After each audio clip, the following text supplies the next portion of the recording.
The jungle, Kintargo, Kovlar. Everywhere the Triad has popped up, they have fallen. They won't win. You're right. They'll never win. We've given them no quarter, forced them back into hiding at each turn, back into their holes. Where do they hide now? Along the Golden Road. Coin me and show their safety and buy them some time. No amount of gold will protect them from us. Us. Together. Beating death, breaking curses, and always finding our way. We'll find them. And then they'll know it's over. So run. Run all you like. There is no fortress, no keep that will protect you. No army or force that will stop us. No matter how long it takes, we will find you. And we will destroy you. We are the unforgotten. We are eternal.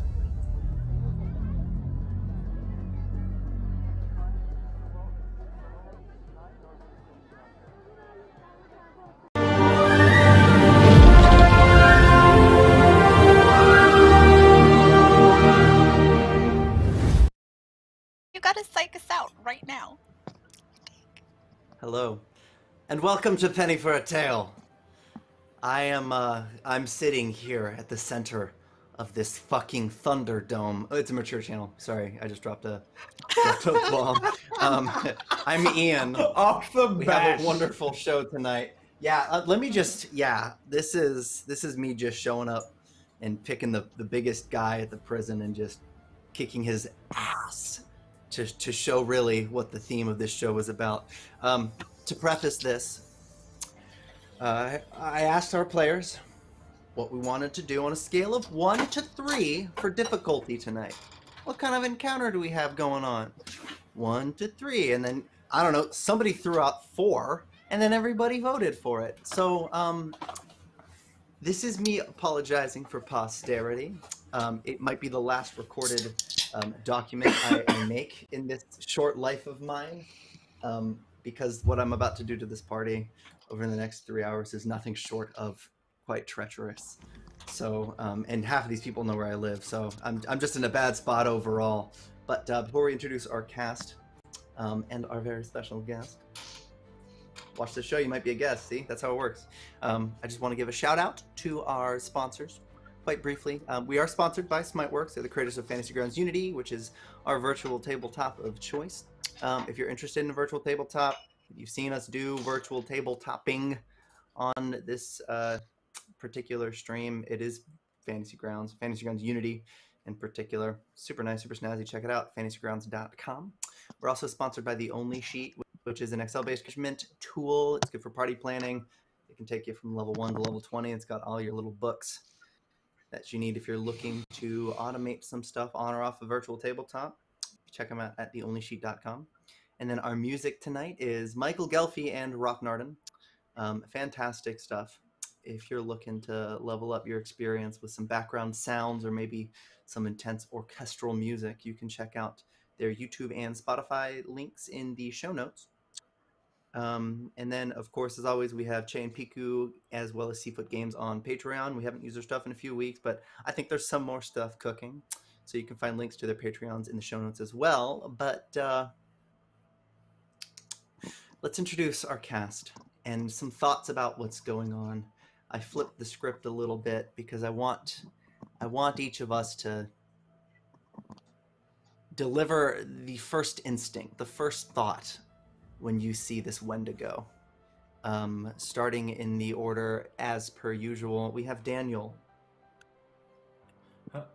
Hi guys, I'm Daniel. I'm playing Sailix Lavendil tonight. I was not just looking at never mind. Anyway, so my first thoughts on this whole situation we've gotten ourselves into is it could have been better. Like if we would have chosen a lesser difficulty. This is Daniel speaking. As a meta knowledge going into it, it could have been better. Sailix thinks everything's gonna be okay as long as the wizard keeps breathing. So that's where Sailix is at.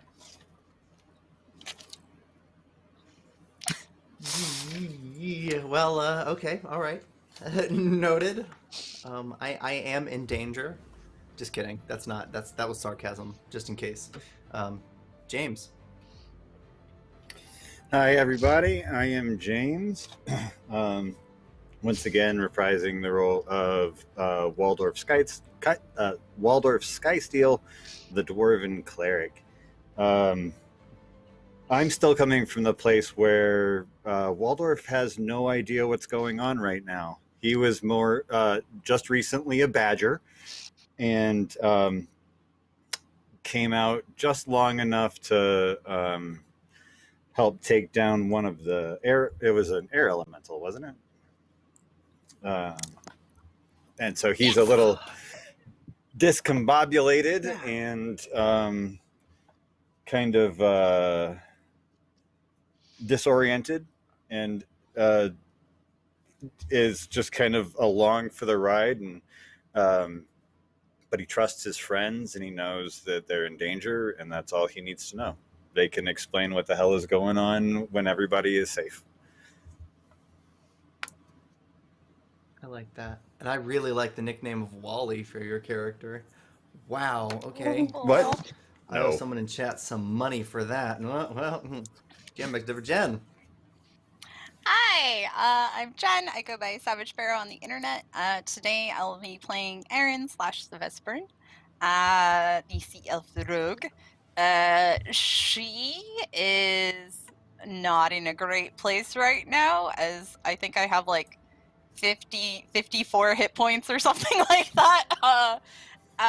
But she is very much in work mode right now and has a harebrained scheme to try to help everybody because, you know, the job is the job is the job.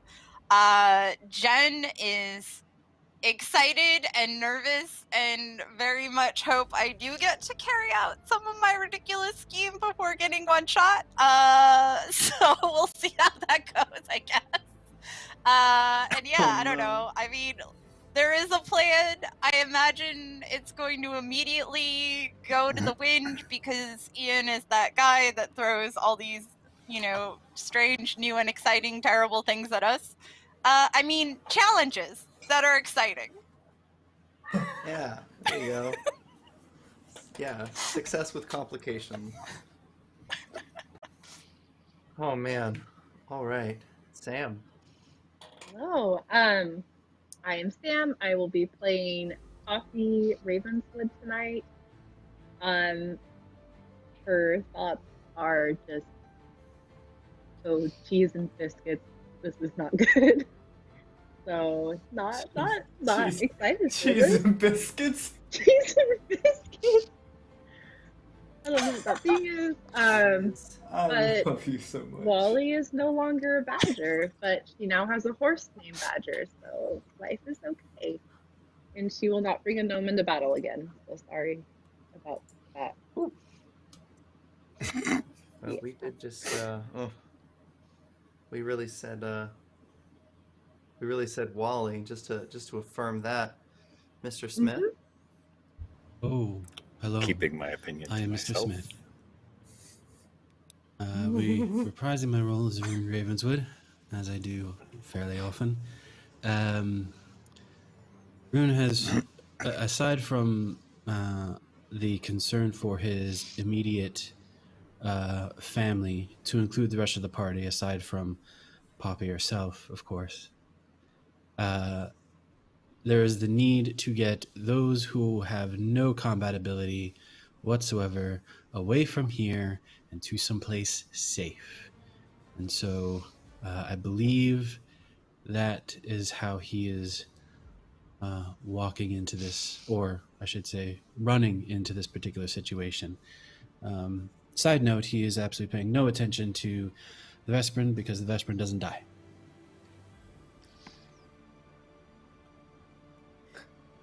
Fair.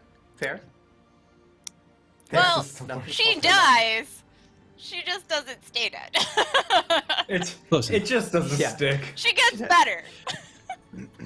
Yeah, no, it's not permanent. It's just more painful. Whoops. Yeah. Certainly not least our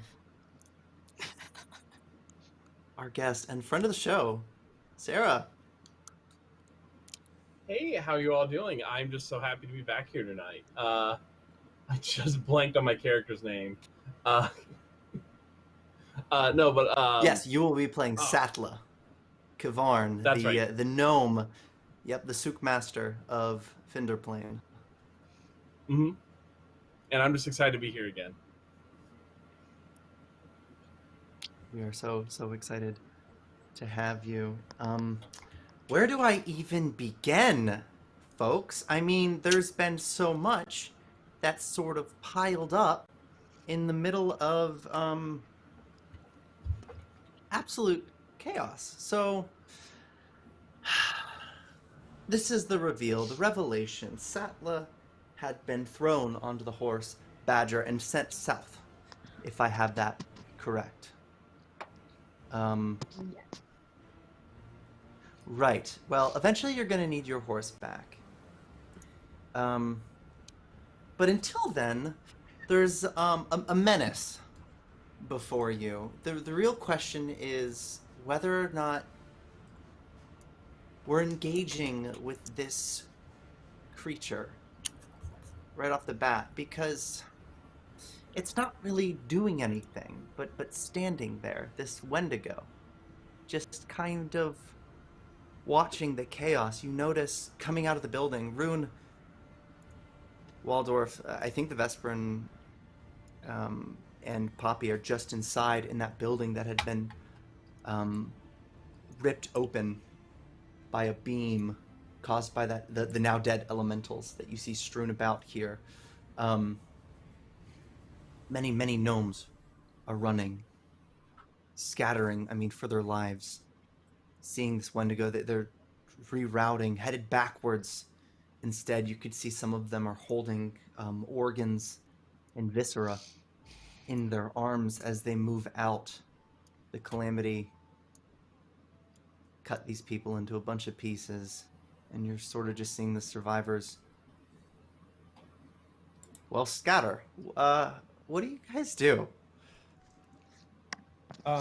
So Sailix had seen it, right? Since he's the only one facing that direction. So, I think you've all seen the Wendigo, if I'm not mistaken. It's patient in making its presence known. Stands closest to you, actually. You're, 10, 20, 30, 40, 50, maybe about 60 feet away. And you're all quite hurt, for context.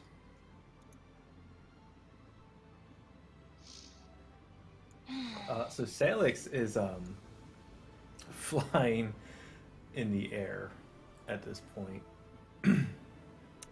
Okay. So, I feel like Vesparin looks at the Wendigo and then looks at the people who are just struggling, and with the telepathic bond, she says very calmly, So I have an idea that none of you will approve of, but it will give you an opportunity. Please do not waste. and with that, she will cut her hand and start heading outside.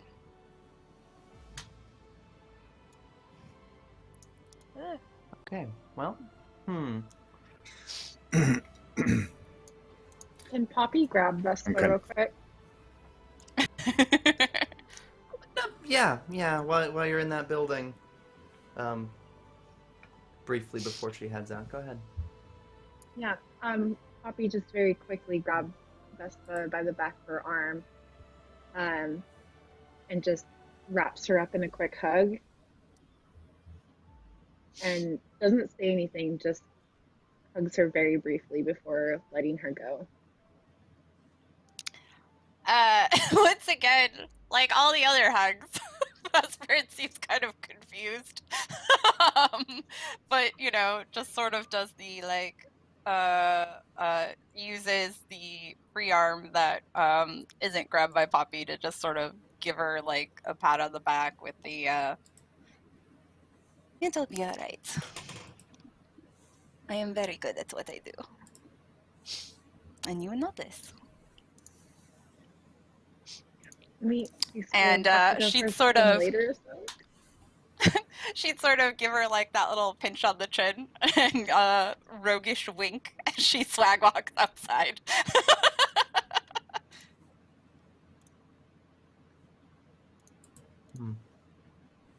I hate these decisions.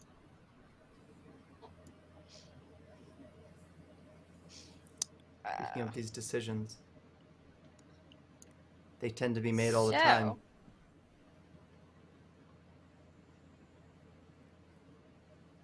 Yeah, you're headed to this thing. I think Sailix is preparing something as well. Are the survivors coming out of the building that the Vesparin and Poppy are in?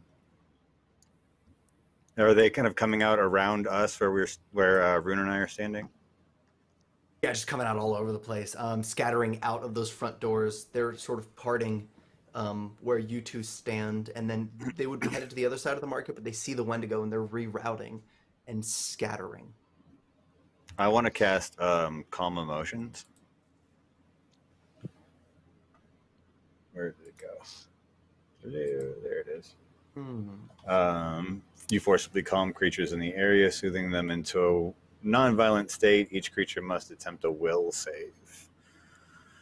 Range is 120 feet. It's a 10-foot burst. I'm just going to center it on myself and kind of step out into the throng of the survivors and try and get everybody to kind of calm down, and so I can start dealing with the wounded and kind of getting them going in a direction that we kind of want them to go.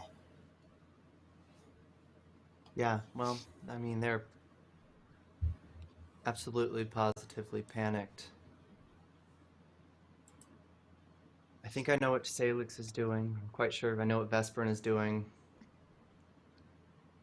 Waldorf, you're helping here with the crowd control. Literally. The question is, Rune, what's your move here?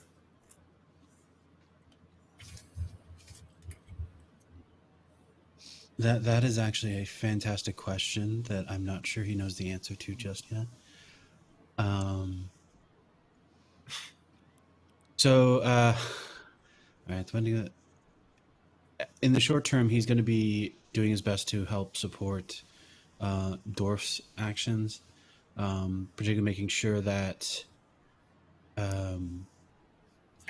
given the Vesparin's description of the group before, and the note that he did not see the pustuled gnome when they went in and saw them, he'll be looking for anyone else who might have similar marks on them.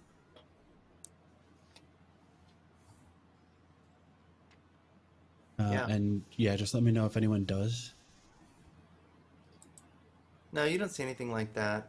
You can make a perception check for me, because it would be exceptionally hard to spot it here. Nobody is staying still. So I guess it really, it depends on the... Well, that's not bad. Yeah. You don't see anything.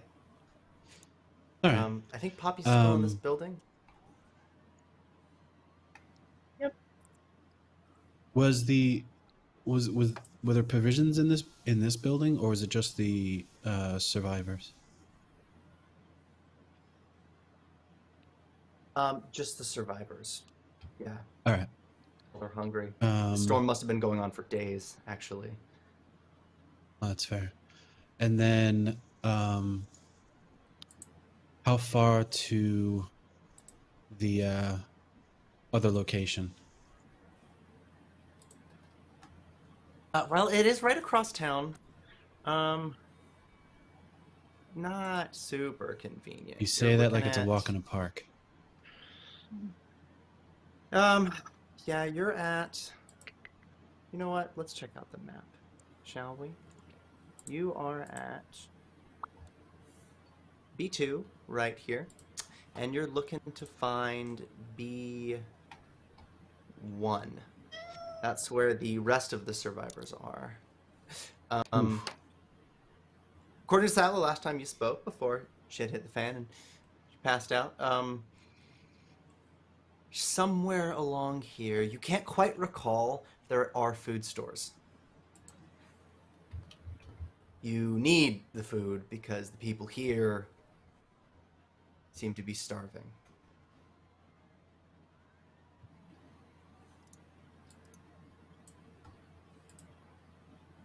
Let's. And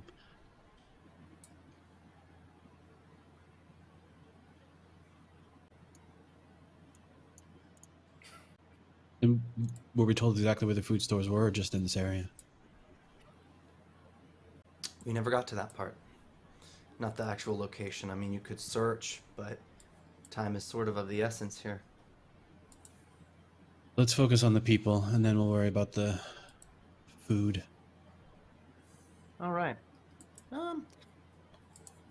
That's about a reasonable time. The Vesparin would catch up to where Sailix is in proximity to the Wendigo. So, as she walks by, like, Sailix will just kind of stop her. And he'll look to her.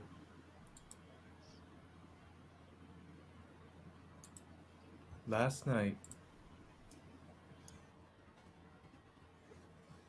I had a dream of you.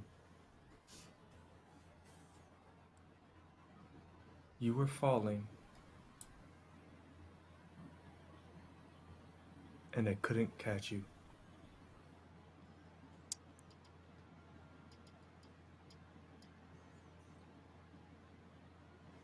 Good luck, Queen Consort. And as he steps back, he clears a 5-foot gap between them, and he summons a barricade of crystal separating Vespa and the Wendigo from the rest of everybody else.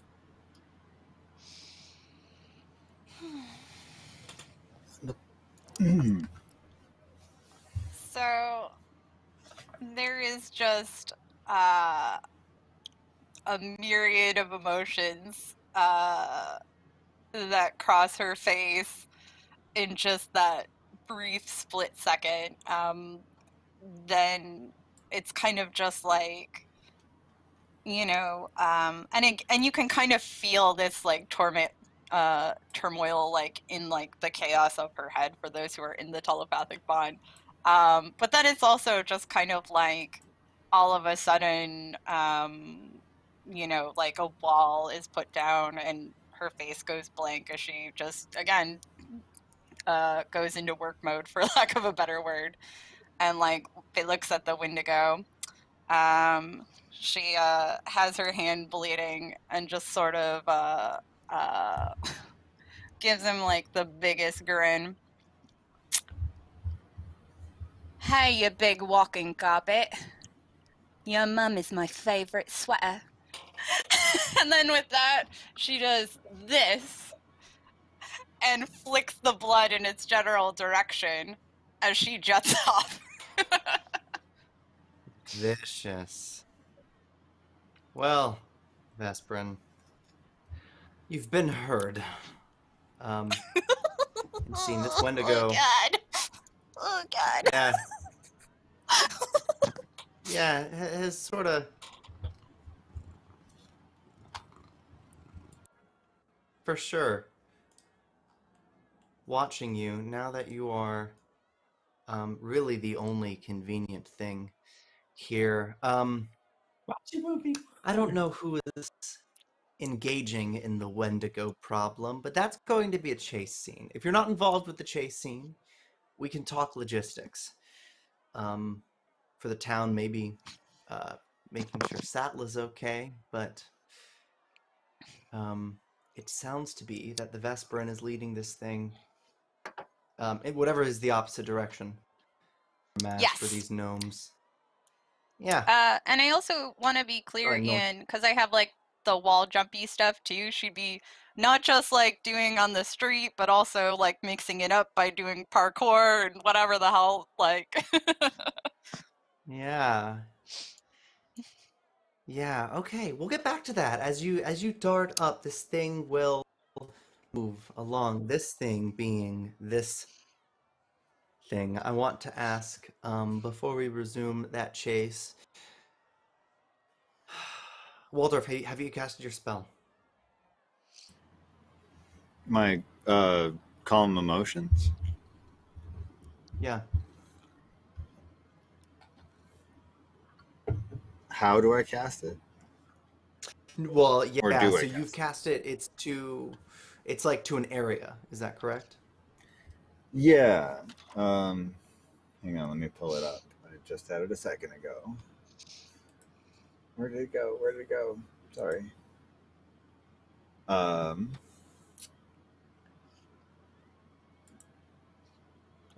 emotions. Level 2. Sorry for taking so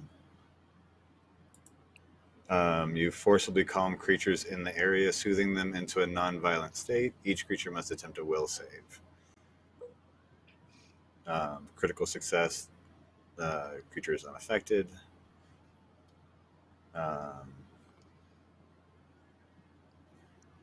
Success, calming urges impose a -1 status penalty to the creature's attack rolls. Failure, any emotion effects that would affect the creature are suppressed, and the creature can't use hostile actions. If the target is subject to hostility from any other creature, it ceases to be affected by calm emotions. And a critical failure, hostility doesn't end the effect. So I would just kind of like to get everybody's really get everybody's attention, get everybody kind of try to get the mob under control a bit. I also have that Eternal Blessing feat that I just picked up at level 16, where everyone around me is affected by a blessed spell out to 15 feet. Spell level equal to half your level, which would be, what, 8 now? So level 8 bless spell. Wow. I don't know what that does exactly. Level 8 blast. The level won't matter so much other than if someone attempts to counteract it. I believe it is a +1 to a lot of things to anyone in the area. Yeah, Yep. that. All right. Well, let's hope this critter doesn't circle back. We might not need it. But Rune, Poppy, Sailix, you came back to your friends. Is that correct? Yeah. After Vesparin walked by, Okay. he Okay. made the wall and kind of floated on back. Fantastic. There's a couple of things we need. Well, first of all, we don't really know what we need. The mayor is unconscious on Badger and headed southbound to the heart of town. Poppy, do you know where your steed is? Well, she wants to go find it. If Vespa has led the Wendigo away. Yeah. Yeah, surely enough. Yep. That is what it seems. That seems to be the case. The Wendigo has wandered north, gone, but not forgotten. And Sailix surely returns, hopping over that crystal barrier, leaving Calamity behind. Can I start kind of administering first aid to the wounded the ones he said had kind of like their bowels coming out. And can I start up like a triage of sorts and maybe do a medicine check or something to see what I can pull off? I have communal healing. Oh no, that's not the one I was thinking of. I have ward medic. You've studied in large medical wards, treating several patients at once and tending to all their needs. When you use treat disease or treat wounds, you can treat up to 2 targets. If you're a master in medicine, you can treat up to 4. And if you're legendary, you can treat up to 8. And so I believe, did I just...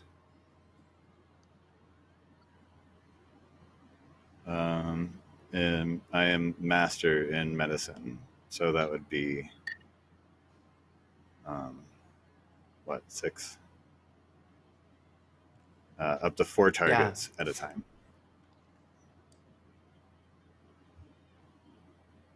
Excellent, and that's good because really the most injured would be few in number. Most of the gnomes and other common folk have just been holed out in here. They weren't injured until this thing barged in and started laying waste. But it's harder to wrangle them up than it is to really apply first aid. But that will take time in minutes. I would say Waldorf kind of gets loud with everybody. All right, everyone. All right, you wee ones. And he's a little bit taller than them, I guess, you know, and so he's kind of got that that kind of commanding presence. You know, line up, get over here, get up against the wall. Everyone, come this way, and starts kind of trying to herd them in the direction back towards the building. I swear one of these days her luck is gonna run out. She's taking that beastie off, so let's get you all inside where it's safe, and then we can figure out what to do with you. And try and start herding them into the building, and then I can kind of treat the wounded in a more secure kind of location, and then we can start moving them someplace else. Yeah. Excellent. Poppy, Rune, and Sailix, where are you headed? What are you trying to do here? Sailix is staring at the wall. You're not really sure if he's staring at the shadow of the Vesparin or the Wendigo on the other side, but he's kind of locked onto it and just kind of watching.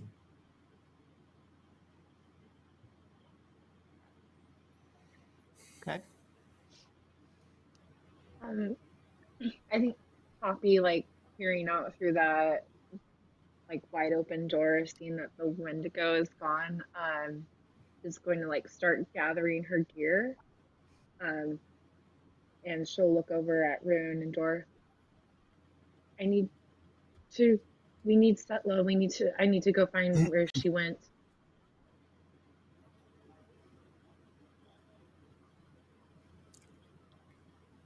No. Sailix, go help her, please.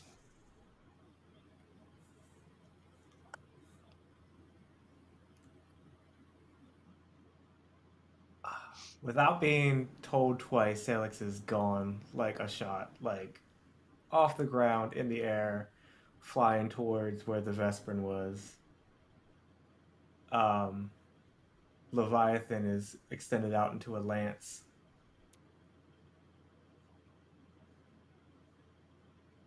The Vesparin or Setla? Okay. Oh, I thought you meant the Vesparin, not Setla. No, help I don't Poppy. know where Setla is. Oh. Womp womp. Well, I guess he stops midair and he's like torn at that point. He's like,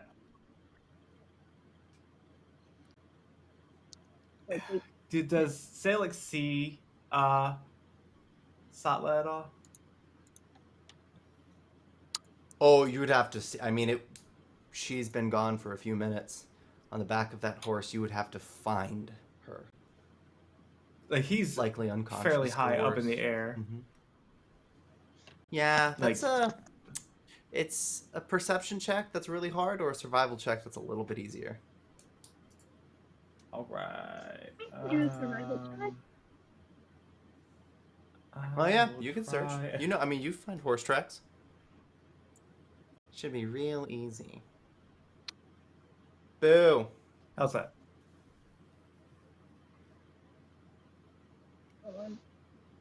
Not good.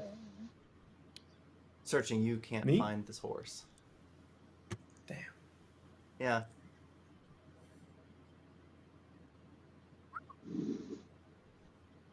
Hi. Hopping. Just put me to shame. Damn. But you do see the Wendigo as you're that high Oh up. God, no. Okay. Moving. No, not just headed north, off in the distance, chasing the Vesparin. It's okay. Everything's going according to plan. Speaking of the Vesparin. Vespa, I mean, this is a pretty easy chase for you. Keeping this creature occupied. I reckon you probably don't know too much about Wendigos. You could make a knowledge check. But, Okay. No, yeah, well, there's some information that would be useful probably, but without it, we can just imagine it's a monster trying to do monster things. Yeah. You're at the mercy of it. And yet there are a couple of ways you can get enough distance so that you're safe. You don't know what sort of magical powers this thing has, but you want the sweet spot, just the right distance from it that you don't risk whatever it has to offer.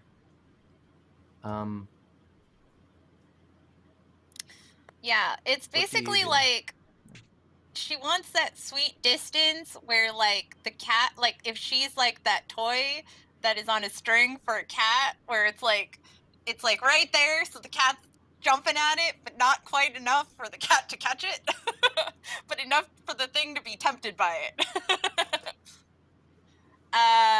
So yeah, I mean, again, you know, that's what she's focused on is like, I imagine at this point she has a feel for its speed, but also is giving herself enough distance to, like, if it suddenly has a crazy burst of speed, you know. And she will have one of the jars of dust of disappearance in her hand, just in case she needs that quick smoke bomb exit. Yeah. You notice, yeah, as time goes on, eventually it stops and looks at its bloody clawed hands and begins to give them something of, like, it's sort of a dance, letting the talons bob up and down. And you know this now as sort of a glittery shifting between their digits, a spell casting component. Suddenly it starts to lose rigidity as it sways in this dust storm, slowly taking a vaguely cloud-like form, but it's like a sandstorm as it loses its own material. And you notice in doing so, it starts to become much, much faster.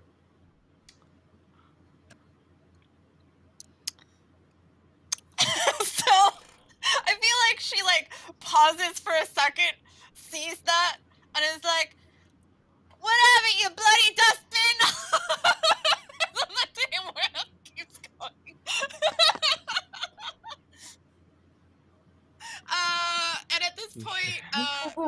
once again, very calmly and telepathy, she will say to Rune, Poppy, and the others, if you could hurry up with whatever the fuck it is that you are all doing, I do not know how much more time I will be able to buy you before my awful and bloody demise. So, once again, please make every second count.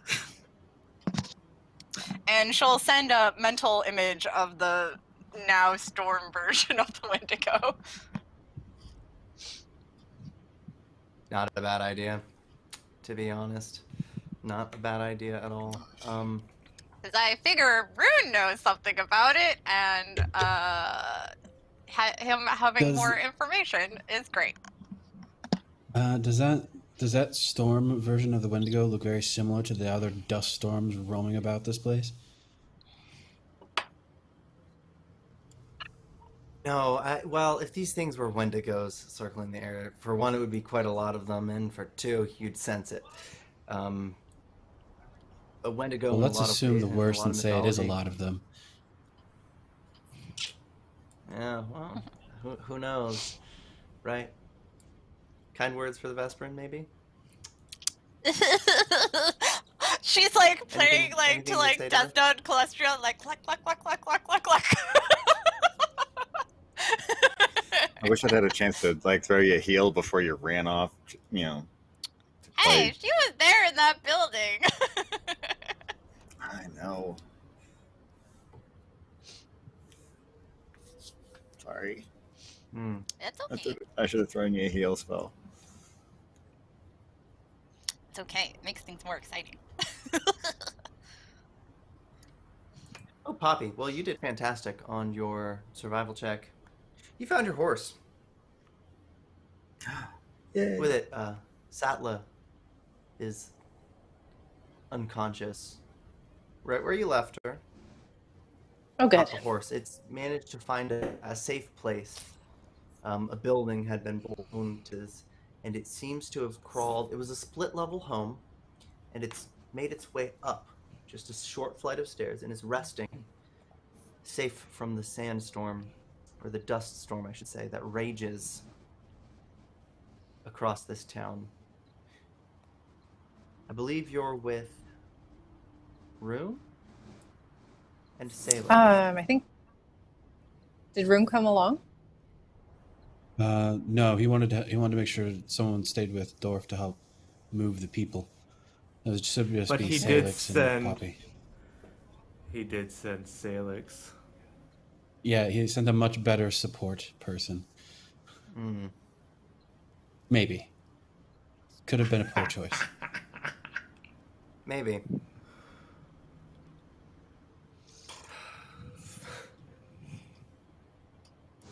I don't like that.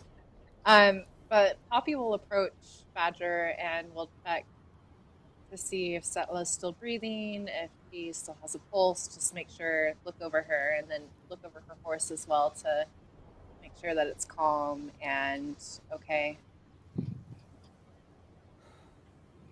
While Poppy's doing that, Sailix is going through the house.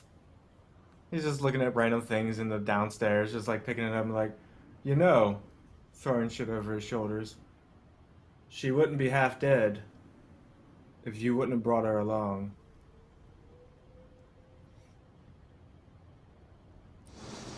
So I just wanted to keep an eye on her. well, next time, keep the little ones in a safe space. May I suggest a cupboard or a chest? How would you like being shoved in a Real cupboard quick. or a chest? I was shoved in the cupboard once. Delightful time.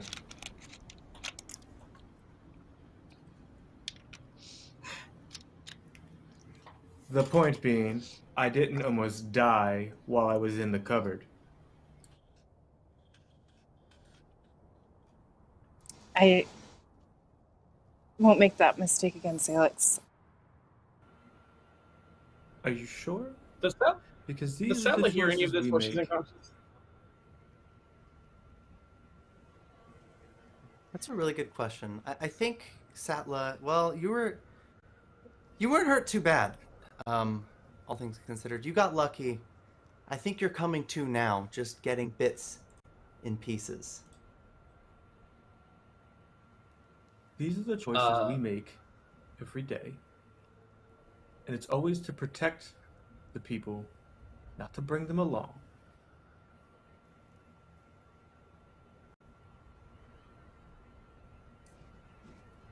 These aren't decisions that I've had to make every day. Then defer to your brother.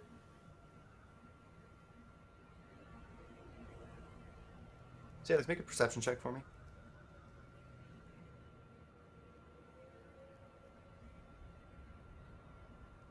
Sounds like you're looking around, poking about. One thing you do see, 32 in a perception check. One thing you do see, there was alchemy here, potions. Simple ones, too. It does look like someone rummaged through this place recently. 32, I like it, I don't love it for a perception check. I want to ask Poppy, you can make one too. I'll give you that. See if we even notice Setla being awake. Actually. 32 is good though, because you did notice. And there again. You do barely notice Setla coming to Sailix, but searching this place absent-minded as you are, that's about all you get. That's about all you get here. Poppy Ravenswood. Your souk master is awake on back of the horse. And looking very confused. Yeah, Poppy would like rush over to her side. Sorry about all that. I'm glad that you're okay. Am I still on a horse? Like, I'm asking Poppy. Are we in a house? In a house on a horse. I don't know how it got up the stairs, but yeah. A horse went up. That's probably not the most pressing concern. Is everything okay? And with that, she stretches, kind of works out the kinks in her shoulders. No, nothing is okay. We have to go. Poppy, grab the horse. It's time to start evacuating. We're evacuating. We need to what? get the food Where? stores. Yes, we do. We do need to get the food stores. We're at the food. We're at the place where the food is already. What have I missed? We don't know where the food stores are. That's why we need you. Well, first I'm going to get down from this horse, and then I suppose we're going to get down from this house, and then let's find the food, because a lot of people are counting on us. Is it really dusty outside? Maybe you should stay on the horse. It'll be quicker that way. Not to You have little insult legs. you. Yeah. I have perfectly normal legs. You have very oversized legs. No, you have little legs.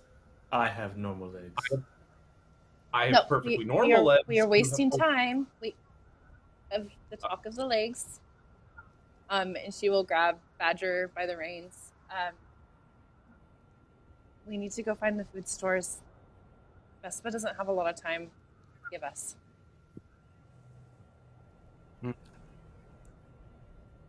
But yes, your legs are little. We mentioned Vespa.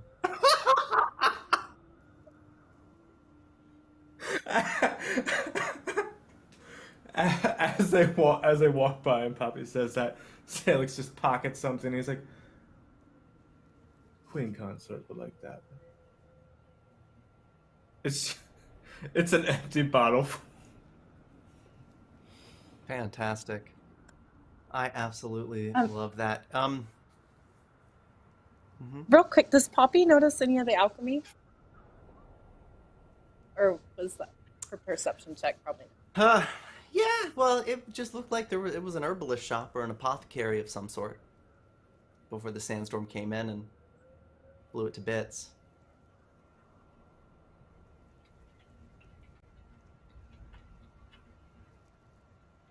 Yeah, I think that's all I got for you, Poppy. But Setla knows where the food stores are, which is helpful.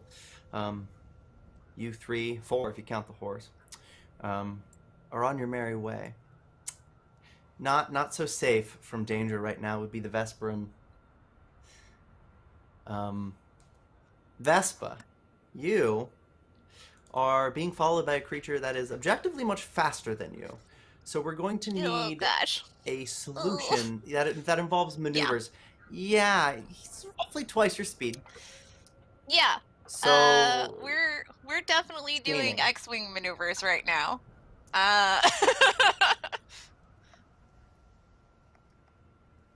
So yeah, what do you need me to roll, friend? Well, I think the DC, the check is going to be athletics if you're trying to spring away for it. Going to be a little bit easier. If you're trying to just fully outrun it, athletics, which will be a little bit harder, but then it gives you some distance. So overall, it's a little more helpful. It's just a little more difficult. Okay. So athletics or acrobatics? Because you said athletics twice. Yep. Okay. Oh, sorry. Athletics or acrobatics? Acrobatics is easier. Athletics is harder. Oh, God. Okay. I will attempt athletics. Oh, God. Oh. All right. You've made some distance. You've managed to catch up this wind. Sicilian when death is on the line. Suddenly he stops.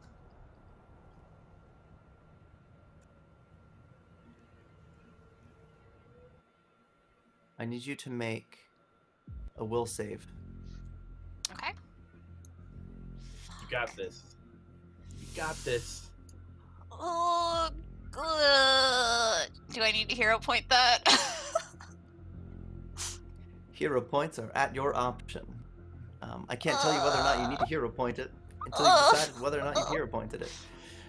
Alright. I think I'm gonna hero point it. I'm scared. Oh, God.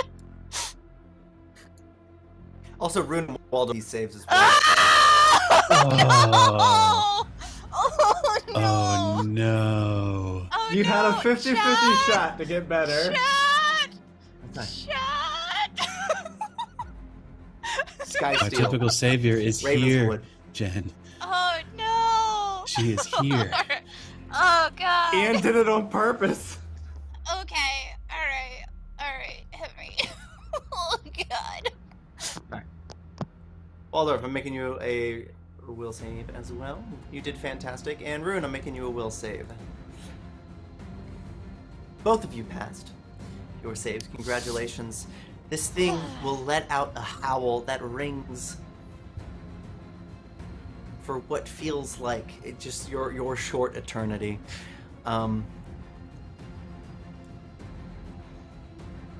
That croak, that scream, something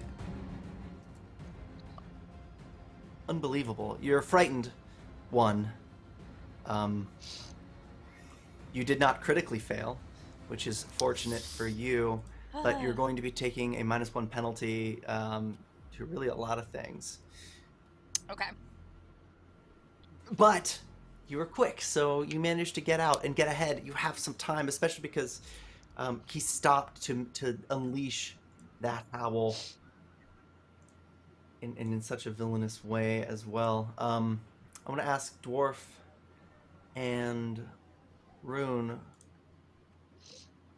what are you doing now that you've dealt with the most immediate of the triage? You hear that howl, however.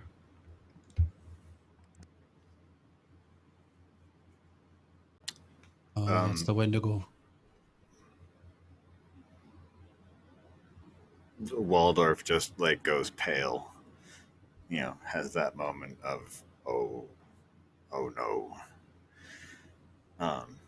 And he looks at Rune and kind of looks down at himself, and he's in his, you know, work clothes. He's, you know, shirt and pants. He's got no armor. He has no weapon. He has nothing. He was a badger. And so he just kind of looks at Rune and goes, what do we do? I'm still pretty new at all of this too, to be perfectly honest. From the looks of you, you're a newborn babe in those clothes. Next time you decide to turn into a badger, make sure your armor transforms with you. Yeah, get a good look. You know you like it. You're a hairy dwarf. It's not really my gig. But thank you. I mean, to be perfectly honest, he could be mostly naked and the beard would cover just about everything. It's fair. Rune will take another look into the room with all the people. About how many are there? Oh, they've scattered now. I mean, it was 36 at its peak. There's 4 or 5. People are running. Most of these people don't seem. Oh, they're fit running? to fight. Well, we're talking about the survivors. Is that correct?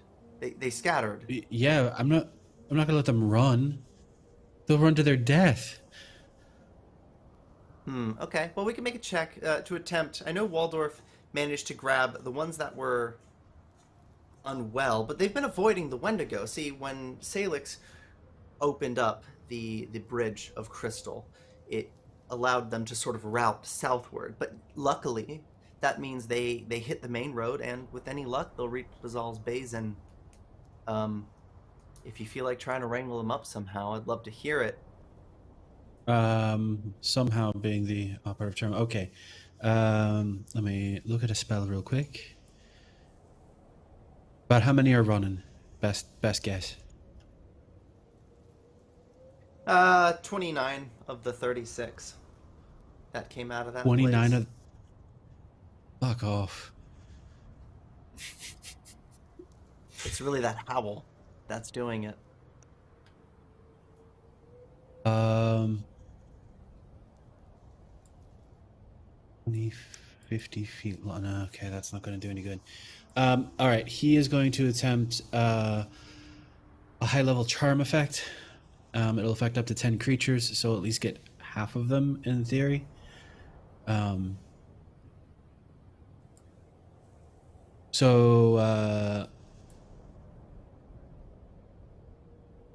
he'll use extend to increase the range by another 30 feet to give him a 60-foot range, but up to 10 creatures will need to make a will save against 37. All right. Well, I'm quite sure that barring some miracle, gnomes of this level just quite literally can't make that save. And none did. You're off the hook. All right. So at the very least, anyone who critically failed, which looks like a majority of them, actually, they become helpful as Rune yells out for them to stop. Just yelling for them to stop, come closer, team up, and we'll get them safe.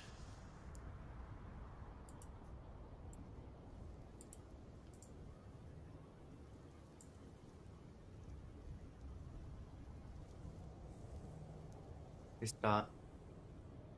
As for the overall effect, I apologize. I like to describe my spells. What am I doing? Too concerned about the people running. So yeah, Rune draws a circle around him, carving into the ground with his staff, while incanting verbally. Dorf, being the nearest to him, feels this sort of warmth and wave of helpfulness, I guess. Like, he looks to Rune, he's like, you liked Rune already, but for just a split second, he's like your best friend.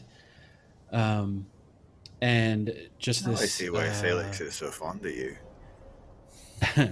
This invisible pulse just sort of washes over him and just goes out up to 60 feet, catching any of the townspeople in its wake. And any who critically failed are looked through him rather adoringly. Those who just failed, which I think at least 10 critically failed, so should be all right there. But those who just failed are still friendly, but they might want to run anyway. That's their call. Yeah, that makes sense.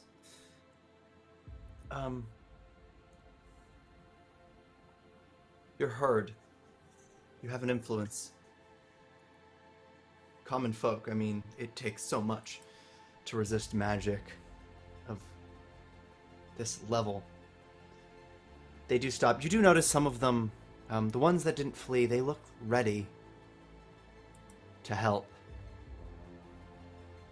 One such, being stitched up by Waldorf, a fighter, purple of hair. It's in an undercut fashion. Is a strange sword, in that it's a short sword, but with a hammer right at the end of it. Practical? No, I wouldn't dare say it to his face, though. Earrings along one ear, but then you do notice now more subtly battle scars.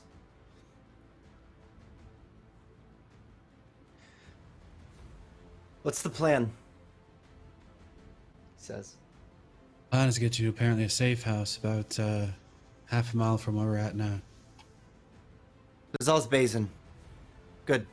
It's standing. I'll help them. If you have any weight with these people, get them together.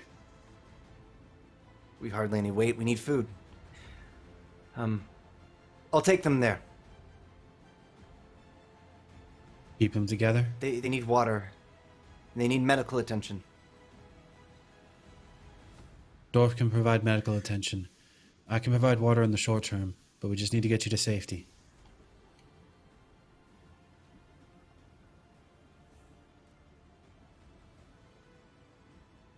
Right. Okay. Let's keep moving. And Gnomish starts barking orders and headed south. You're headed south with this gnome towards Bazal's Basin, is that correct? Yeah. Fantastic.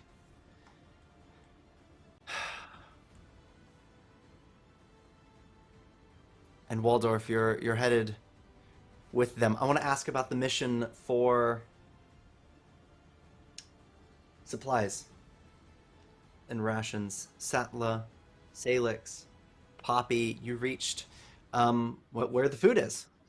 The only issue is food is only hard to manage because it's really heavy.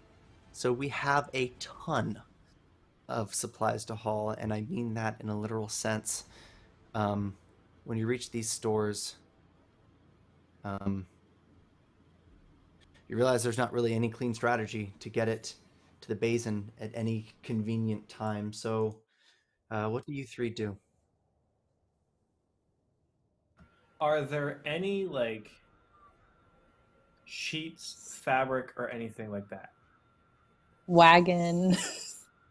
Yeah, I was going to ask for a wagon.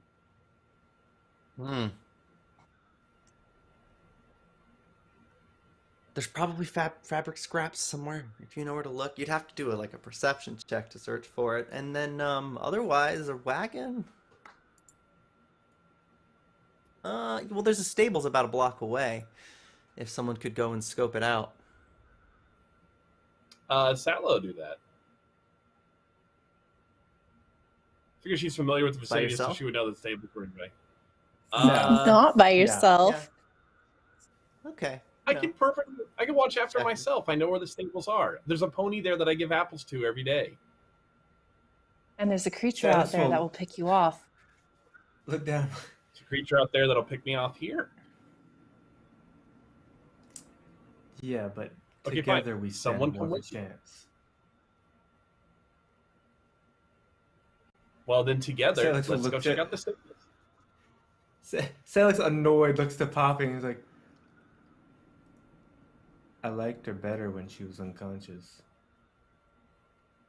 You know, I liked you better when I wasn't awake either. You are the one that hit her. That's right. Did I hit Whoops. you? I'm sorry. I don't remember the flies that swat along my path. Sailix. But little gnome, he'll pat her head on it as he walks by her. Let's find you that way. No. Oh, no. I'm gonna sidebar a second. Yeah. Sadly, yeah, you're not an insignificant person in this town. You're the souk master. That's basically the mayor. If gnomes know how politics work, they don't. How do you react to that? An infinite amount of scenarios are playing out in Setla's mind right now. In the span of a second, she has imagined all sorts of ways in which she's going to get revenge. But for now, she needs the tall giant's help. Sorry, you're not even really that good of a giant. You're just a kind of average giant. So for now, she's just going to like back away from the hand pat because she really needs the supplies and she really needs more people to help move them. But she is imagining currently, just all kinds of fun, not lethal pranks that she's going to be having so much fun playing on Sailix in the next couple of, let's say, months. That's the usual time for a vendetta, a gnomish vendetta. But yeah, for now, she's just kind of like gritting her teeth and uttering a lot of things under her breath in gnomish. But she's also kind of acting to, like, not exactly like a tour guide for this town, but very much just like, nope, stables are this way. Let's go to this stables. You really tall, annoying man. Come on, just stables away. Sailix, Papa, you follow. Yeah. Sailix takes to the air when they get outside to keep a aerial view to make sure they're not heading too close to Vespa and the Wendigo. If they do, he will swoop back down and direct them into a different path. Sailix, when you do that, though, I want to remind you this dust storm is not your friend. Sand and dust really would be the two mortal enemies of a Sailix Lavendil. And I want you to make a will save for me. You dick. Wait, hi. Yeah. You don't usually see things unless you're sleep deprived. And I think you got a decent night's sleep last night, but we're going to roll to disbelieve something Sarah, that you're kind of maybe I seeing. just want to say, whatever happens, I'm sorry. Oh no, she's currently imagining tying like packages to you and using you as a mule because you could fly. And so she's like, why are we having like a carrier pigeon carrying all the supplies back home? And she's sharing this with Poppy. Sailix, you see a massive... It would have to be massive for how far away it is. Depth perception. By the way, shout out to Rune Ravenswood for getting depth perception again. Hashtag 2 eyes. You see a giant raven in the sky, swirling about It would be above where the sandstorm is, actually. This dust storm. Far up in the sky. Just kind of up there. A Watching. raven, you say? It looks like a massive raven. Yeah. Sailix still has Corvus with him. Believe so. Yep. It's not Corvus. Yeah. Not Corvus. It's just quite interesting. Holding Corvus in his arms as he's like floating up there, he's like, Corvus, I don't care what any of these people have to say. Go find out what that is. Please. I will gift you yes, of course. a locket. Creepy angel. As a point of note, Sailix, you used to be pretty. Now you're just scary. Well, can't have it all. Oh, wait. You're this one. Yes. This one? What do you mean this one?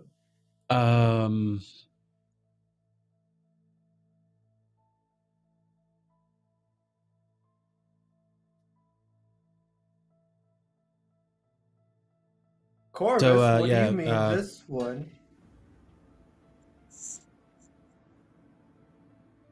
You're this one. Are you this one? Sailix. Who is this one, Corvus? This one is me. I'm this one. That's this one. This one's me. Pleasure to meet you. No, because if this one was we're you, all fine you here. said you're this I gotta one. go find a bird. Pardon me. As he flies away. Sailix chases after Corvus. Oh no! You're chasing after the bird. Is that correct? Is that correct? After Corvus. Screaming, who is this one, Corvus? Tell me, who is this one? Very, very loudly. I think you probably fly faster than Corvus. What's your fly? 40 feet. Oh no, they're even.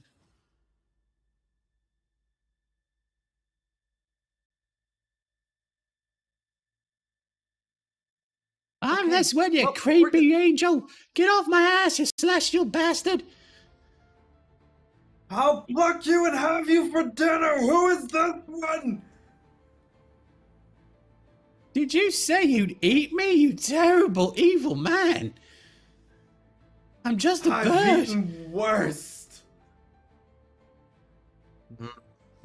Sailix, let's make an athletics check. See if you're actually going to win this race. You said, is that all you want me for? Is my hair? Yes, actually, yes. You said athletics or acrobatics? Let's do athletics. Setla is looking at Poppy going, does he always talk to birds? Oh. Birds. Oh, I'm sorry, that was orcs, Arcana. I'm sorry. Teacups. No, you're fine. Teacups. Is he anything. equally rude to teacups? What the hell? Kind I of swear rude I'm to picking up everything. athletics.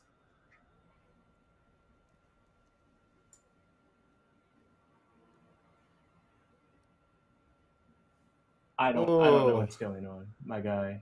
That was acrobatics. It's not even athletics. I've gotcha. Please We'll do. see. Thank you. Because Woo! All right. Pathfinder or Fantasy Grounds is not working for me. Nat 19, total 46. Well done. You're athletic. You soar in the air, and what you see, we'll get back to. Now, I want to take it. Setla, Poppy, you're headed up the street to go grab the wagon for the food. Totally fine. Everything is going according to plan. You don't see the Wendigo, but we owe credit to the Vesparin for that, because the Vesparin sees the Wendigo gaining on her. Oh no. Oh, Vesparin.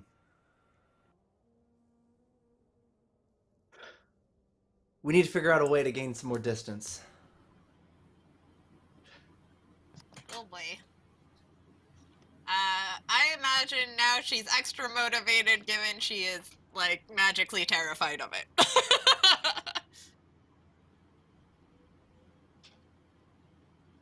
Yeah, well, you're frightened, and it's going to affect the skill checks. Like your skill checks and your saves. But, yeah, you recognize that this thing is just objectively terrifying. Yes. Something about that howl just transcendent in its horror, but you know your mission. And you're also, actually, you've approached the wall by now. You've gotten to the wall, right at the north side of Finderplain. Okay. Which is this a it's kind of scalable wall? You should have no issue scaling it. It's 20 feet tall. You could probably vault it, honestly, with a good roll. Oh yeah. I think I can jump because I have various jumping feats and quick climb and all that. We can do an acrobatics check. It's going to buy you some time on the other side of the wall, but then the issue is that if this creature gets across the wall, suddenly you have very few good places to take cover. Can I run along the wall? Maybe towards... Oh, God. Okay, so they're heading towards B1, right?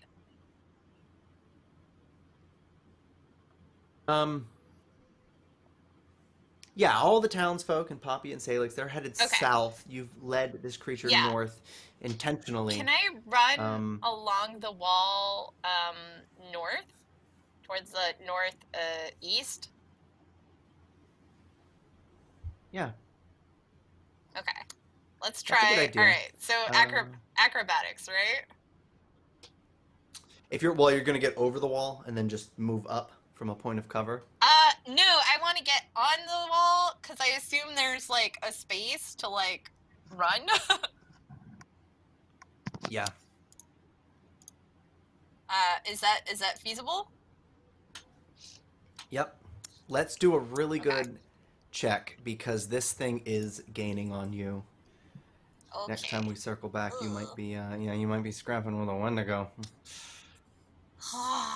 Okay. Okay. All right. That seems pretty good. Yeah. So I don't know. I feel like it's like that really cool sort of Mario jump of like, and she's just up there and zooming along like the wall is a tightrope. Love it. I love it. 200 feet away from you is this Wendigo. Oh God. Howling, you notice it's just sort of, it does this thing when you look at it, its feet, it's obviously moving. Don't look directly at its feet, you look up. It's almost as if, like a blind spot in the corner of your eye, its feet kind of fade away and then it appears to be floating towards you. It's unreliable in its own existence. Truly the stuff of nightmares. You remember something about nightmares with these creatures, but you don't know what. Can I attempt religion? If it has to do with nightmares, since I followed Isna? Yeah. A religion check. Okay. Hey! I didn't study very well. Yeah, nightmares are bad. That's Desna doesn't like nightmares. And these things are scary, so no wonder people like have nightmares about them. That makes sense. Yep. Great insight, me. I'm gonna cut to Poppy. Setla, you reach the store where the wagon is.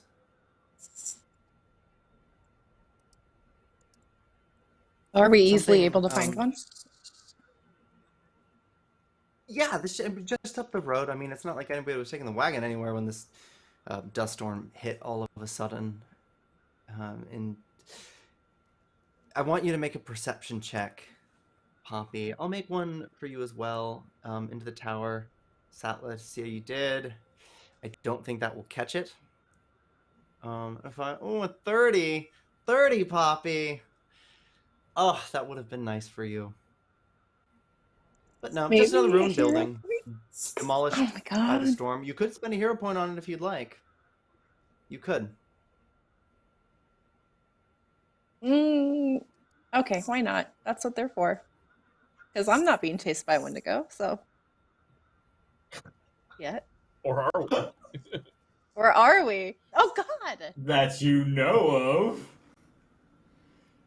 Well, no. You got worse. That we know of.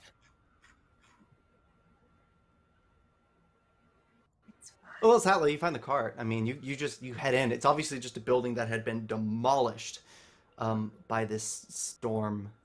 Strange as it is. Apples strewn about. That rumbling, it does almost sound like there's a Wendigo nearby. But it could just be the storm.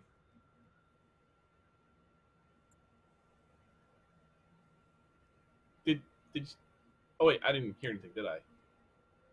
Or do we hear that? Do our characters hear the noise? You hear rumbling. Yeah, crashing. It's like the storm, the dust storm is ripping buildings to pieces outside. We've got to hurry and get those supplies before this whole town goes under. Yeah, no, I agree. Poppy's like trying to hide that she's a bit scared right now, as she begins the process of hitching Badger up to the wagon. She's just like mumbling to it, it's going to be fine, everyone's going to be fine. We're just going to go get the supplies and it'll be fine. Poppy, you hear a loud crash as you've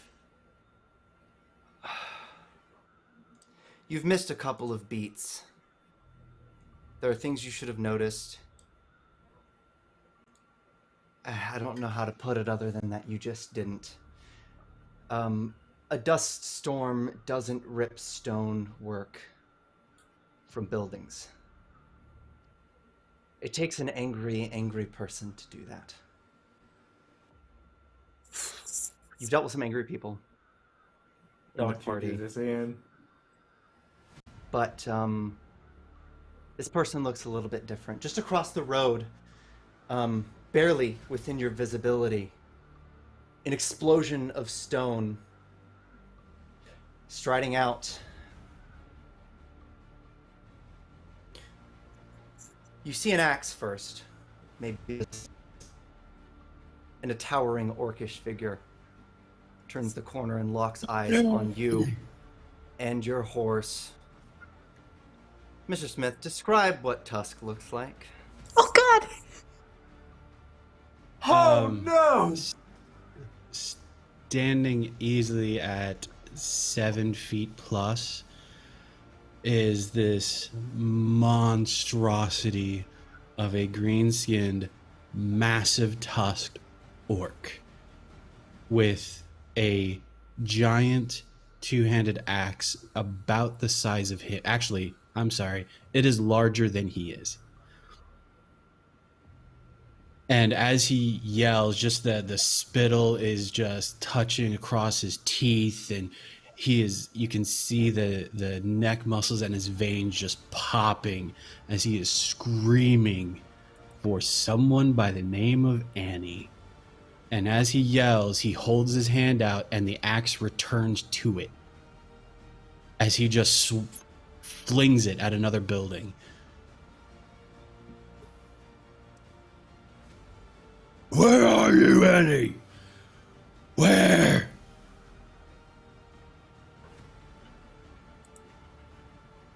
And he's just storming through.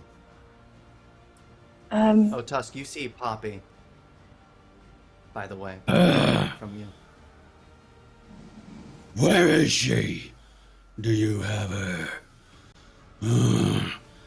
As he holds his hand out again and the axe returns. Setla, do you know who this Annie is?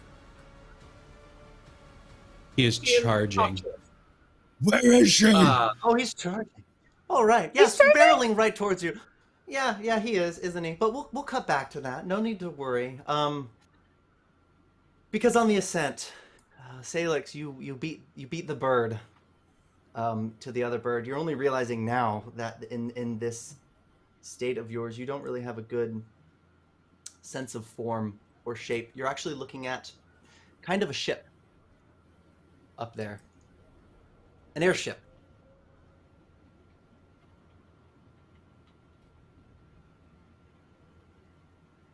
It's still about 100 feet from you. This thing is flying quite high. You're ahead of Corvus. Oh no. But Oh, I just want to add, everyone does have telepathy here. No. So Except Sailix doesn't. He's communicating Sailix through relies on Corvus. Corvus. Okay. Does Waldorf have it? I mean, would everyone Yes. have been privy to the thoughts of a badger for half a day? No, Waldorf does not have it.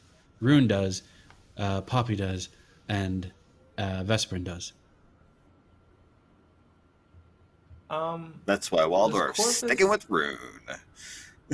Did Corvus say anything to Sailix when he catches up to him?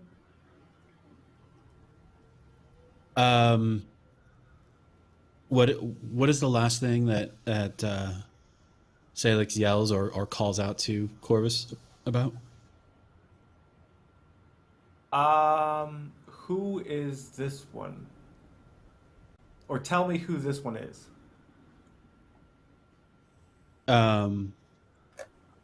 Does Corvus see the airship?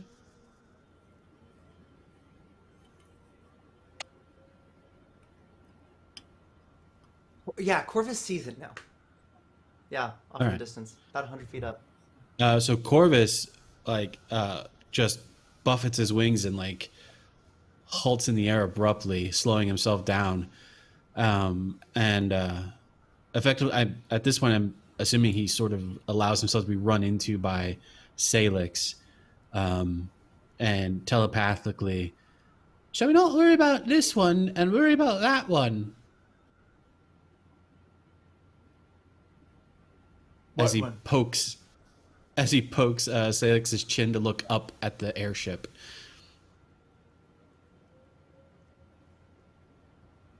Oh, that's a big one.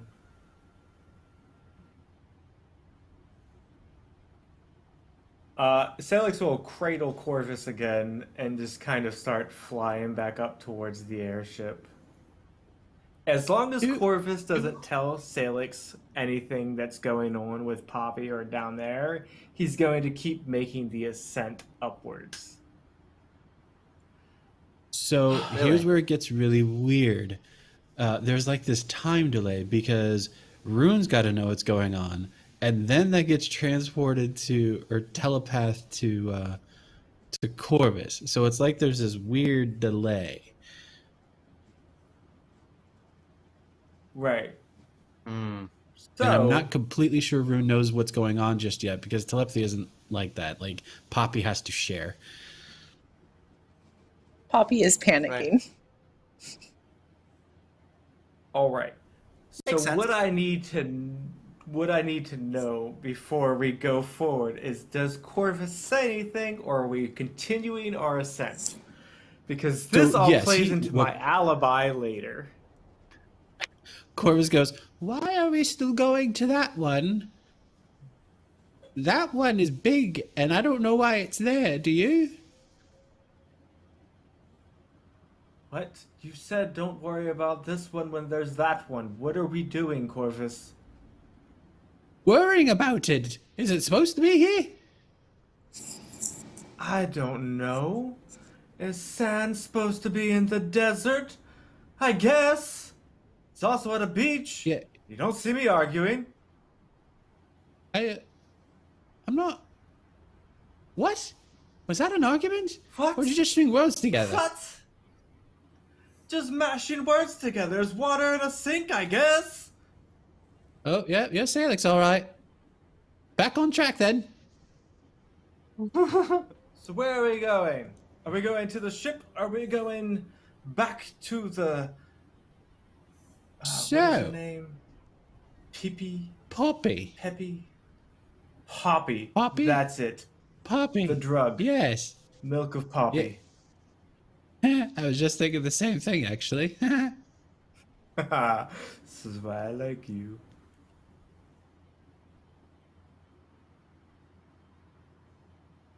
Back to Poppy So, then. where Let's are we go. going, Corvus? Back to Poppy then. Sailix starts to head back to the general direction. Okay. We'll get back to that in a minute. I think really time is the factor here. We'll see why here in a second. Vesparin, you are on the wall. Yeah, Fenderplane, you've kind of stalled as much as possible because once this thing gets to you, it's really just you versus Wendigo. Yeah. You can feel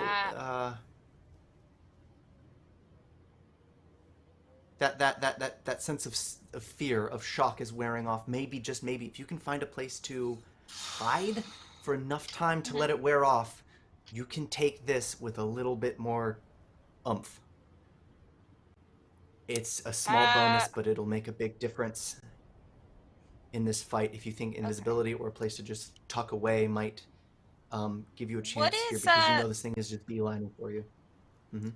There's that, what looks like a gatehouse at that second junction. Is that feasible? Ooh, okay. Yeah, so this one's interesting, because if you hop down from the wall, what we can do is we can make a stealth check to account for being just sneaky enough that you don't line up in the proverbial crosshairs of this Wendigo. Yeah. Maybe leave us an intentional scent trail of some sort. Let this thing follow you. You know how to hunt prey, so just be the prey. But yeah, there are places you could hide in that gatehouse for sure. So you want me to roll a stealth? Yes. And then telepathically, if anybody has anything to say, I don't know, Poppy, Rune, maybe. What do you get? Okay. It's always the stealth check. It is always the stealth check. Secret Agent Metal Gear, bitches! So basically what happens is, can I get creative with this, Ian? Yeah. Okay. So I would like to say that, it's one of those things where, like, again, this is what only occurs to a rogue made of chaos in this beautiful moment where basically she like, as she's running, she sees a bird that is like sort of flying, just awkwardly along, like some sort of pigeon or something like that. She rips her sleeve off and covers it with the blood from her hand earlier, grabs the bird, wraps it around its leg, throws it off, and then in one smooth gesture just sort of loops under the wall, busting into the gatehouse, into a tumble roll and a ta-da! Before immediately bolting that door.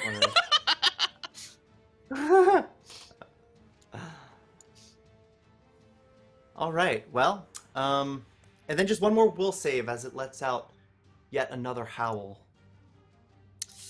Am I still penalized? Desperation.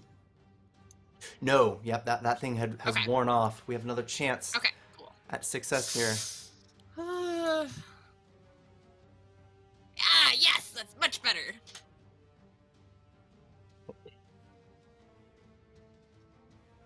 But if you want, 38's George, actually roll is a and pass.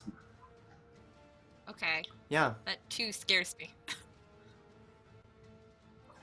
we'll get back to it. You're good to go. The mission, as you see fit, is accomplished. Hopefully you don't get buried in the rubble for another 6 months. That would be not pleasant. But Too soon. if you take a second to think about, right, the number of lives that you've saved in just doing this, it's more than worth it. Speaking of lives, Poppy, why don't you roll initiative as this orc barrels towards you? Real quick, Okay. I'm gonna let you know. I don't know what's going on with that background, but it is flashing something mean. What are we Let's see talking here. about? For the sandstorm effect on the map, it's like flickering real yeah. bad for me. Okay. Took it down. It doesn't matter. What matters is that an absolutely massive orc is charging directly towards you, Poppy. Roll for initiative. That puts you acting before him. Oh, good. Yeah. So, over the telepathic bond, Poppy is just Smart. saying over and over again, Rune, tell Sailix to come back, please. I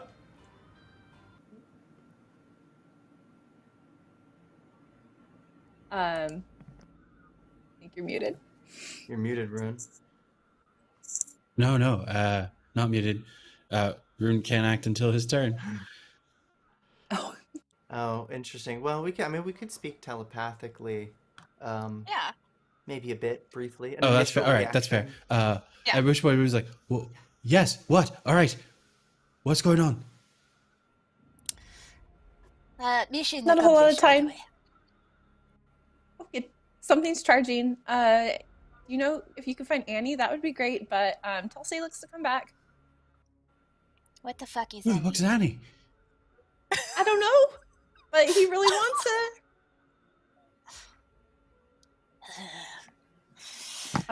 Clearly I have to solve all of the problems myself. For actions, Poppy, what do you do here? So she's going to take an action to tell Setla to get on Badger and take the wagon and go, or unhitch the wagon and go. Unhitch it. Yes. That's probably gonna take too long. Just, it's an empty wagon. Just go. But what about you? Okay. Just go. Then her next action will be just to fire at this thing. Really? Okay. Make an attack into the chat. I'll tell you whether or not it hits.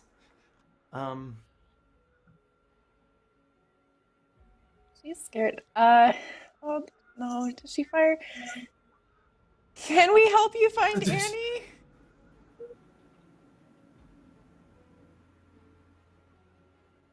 You're not choosing to attack. If he doesn't respond, she like has her bow, but it seems like he's just looking for someone even though he's running at her. Oh, Poppy. Okay, well then, Setla, you have a chance to act before our friend Tusk rounds out this surprise round, and then we start to make moves. What do you do? Well, Setla, not wanting to leave Poppy behind, but at the same time, I don't have like a sword on me, do I? I've got like just clothes on my back, and now a giant horse named Badger. Mm-hmm. Yeah. Well, she's going to reach into her pocket and just like throw some candy at Tusk, and then she's going to ride off because that's the path she's got right now. Is maybe distract him with a piece of candy, but then book it. And it's not like a drug piece of candy. It's just literally like whatever the fantasy world equivalent of like a gobstopper is. Right. We're a mess. So does to cap out this, yeah. Unless you have anything, I think Tusk is reaching for you, Poppy. I'm just saying, so like to her saying like, "Can we help you find Annie?" He does not respond. He's just charging. I imagine he's charging and screaming. Yeah, that's probably. All right. Yeah, I mean, she's just gonna ready her bow. Are you waiting for him to get uncomfortably close first? Are you backing up? You can try that if you'd like. Yep. She's just backing up and she has her bow up because she does not know who this person is. But she thinks the only threat is the Wendigo. Right. And that's... The Wendigo is a threat. But, okay, that takes us to Tusk. Mr. Smith. And he loves the candy, right? He saw the candy, he loves it. So, he's diabetic, isn't he? He can't have candy. Tusk and leading into this fight had thrown his axe. He then jumped, and his distance on the leap is unnecessarily long and high. Now, what is particularly terrifying is that he just lets out this massive, just battle cry. And in the air, as he's coming to a landing, he seems to be growing in size to a near 3 stories in height.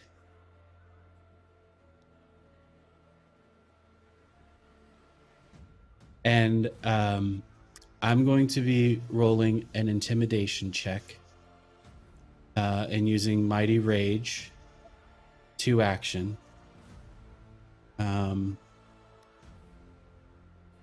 This is against your will DCs, just so you know. Setla is well on out unless it's an impressive range. The will DC is 35. I'm confident about Setla. She could make it.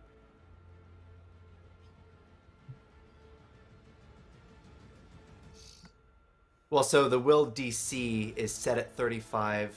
You make the intimidation check. Is that correct? That is correct. Oh, no. Yep. For 38. Passes.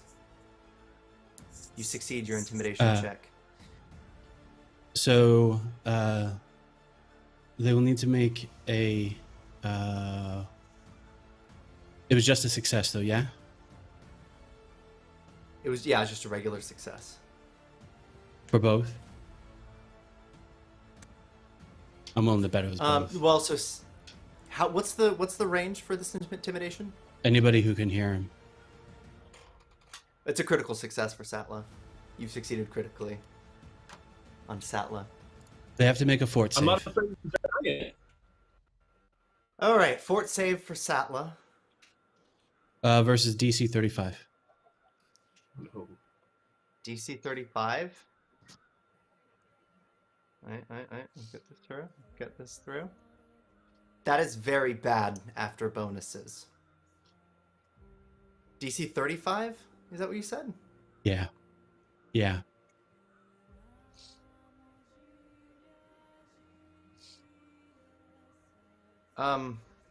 Sailix, you see from a distance. You really can't make out anything that's going on.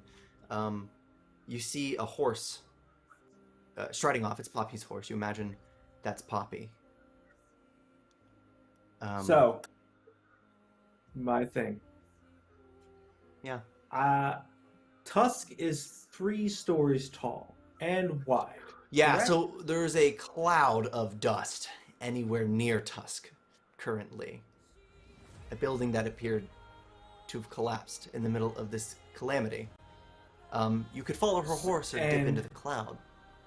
It's up to you. Corvus tells Sailix what Poppy shared through Rune to return. Something's charging. Yeah, if it could have Yeah. gotten to him fast enough, yeah.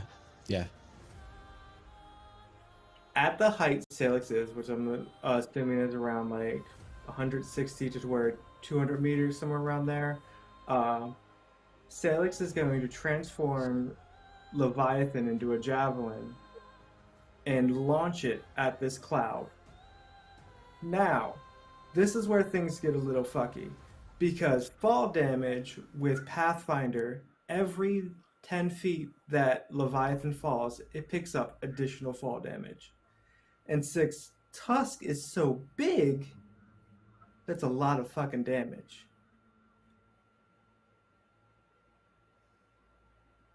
Hey, This Salix. is the same plan. I'm going to put it out there. This is the same plan that Sailix had, if he was in his right mind, to destroy the city that Agi killed,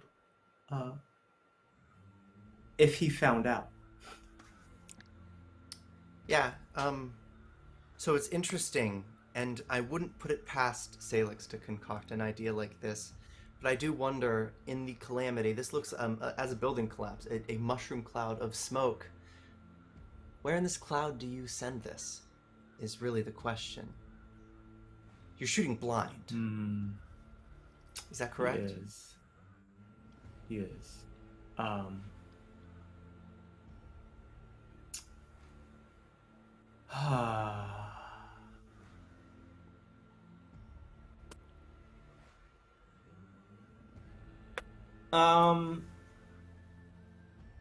I don't. Closer towards the direction of the So if the horse is leaving, right, and the cloud is there obscuring whatever is in it, Sailix would toss the javelin towards whatever is the closest end towards where the horse is leaving. Because if she said it's charging, through reason of deduction, he would be like, it's at the nearest end of the cloud towards the horse. So he sends it down towards there. Yeah, well, the horse is circled around. More or less, it's quite a blind shot. You would roll a d20 for me if you do throw it. Just a regular d20? Yeah. You did get a hero point from the chat specifically to help with this cool idea. Okay. Thanks to Celeste Shepherd in the chat. That's awesome. Woo! Celeste is the best. Ian, I'm having some problems with Fantasy Grounds at this point. Can you roll a d20 for me, please? Yeah. Thank you, sir. No! Yeah, no, I'll use a hero point on that. 5. Well, no. So this is to roll a location, not an attack. All right. You've got a 5. I know what the numbers correspond to for locations, but you don't. You could hero point it if you like, but Yeah, you're a dick. This is just it? cruel and unusual punishment at this point. He knows where you live, Yeah. Ian. Oh shit! This Yeah, I make an mean, attack so roll. I'm this guy.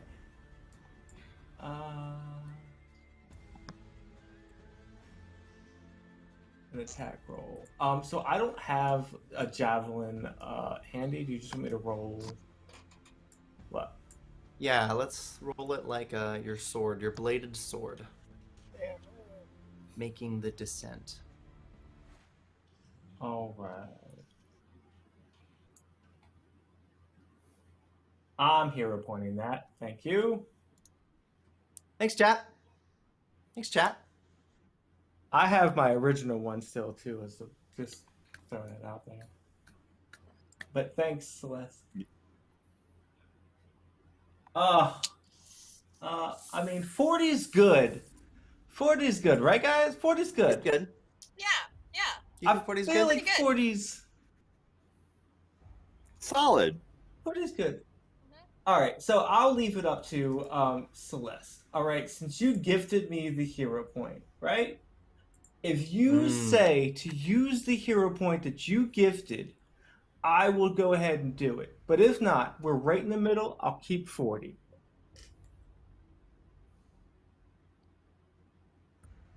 It's hard. I mean, man. to quote the It's a the hard chat, what can I choice. say except destroy him? What we can do is, if we decide to hero point it, we decide to hero point it. I'm gonna go back to the top of the initiative because it's gonna take a while for that puppy to fall. You're quite a ways up. Poppy doesn't know. 40 sounds Yeah, reasonable. 40 sounds reasonable. We'll find out. We will find out soon. I want to ask Rune. You are maybe 1,000 feet away right now. 1,000? Oh no. Something. You're at least 1,000. You're quite far. Yeah. I hate to break it to you, man. That's not nearly far enough for a dimension door to go save his sister. I've got a mile on that bitch. Let's do it. Let's do it. Oh, this is so awkward. How many actions? Dimension door is 2 actions. And we'll end on shield. You see Setla fall from the horse. As he stares at this gigantic thing, wondering how on earth the shield is going to work. I fell from the horse. Oh my god. Oh no. Yeah. Rune, you do notice, yeah, one of the things you see once you appear, chaos, calamity, a cloud of dust. Poppy's horse is running. Satla's fallen from it, convulsing. Oh, I don't have an action left. I have to wait.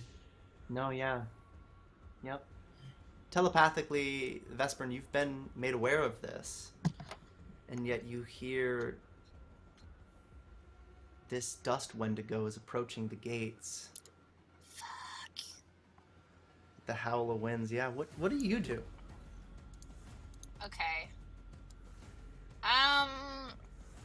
So I guess the question is, I assume the gate leads outside and outside of town and into town, right?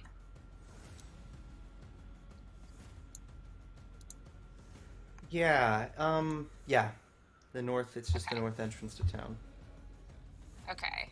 Can I sense, is it like all around me or is it on one side or the other?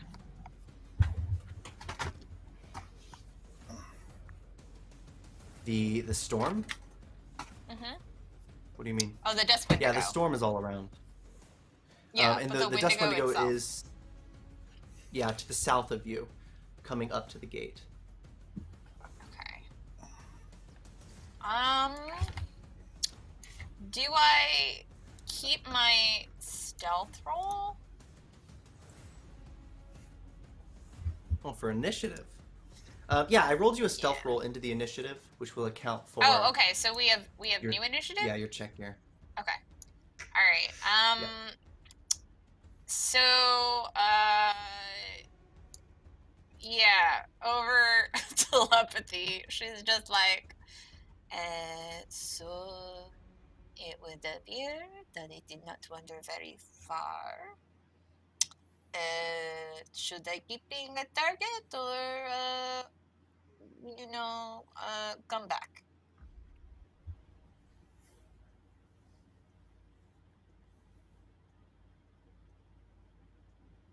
This This is just over telepathy. Rune. Poppy, Oh. not Sailix. Waldorf, I So- think Waldorf is in the telepathy. He's not. Did I am out of the loop. No. Did I'm Corvus also out of the tell loop. him? And now I am on my Yeah. own Oh, with God. an entire group of just- survivors. Yeah. And Just no telepathic link left. to anyone. Yeah. So, Rune didn't my even say question- anything. My question is, did Corvus tell them? Because would I PM'd you? Oh, I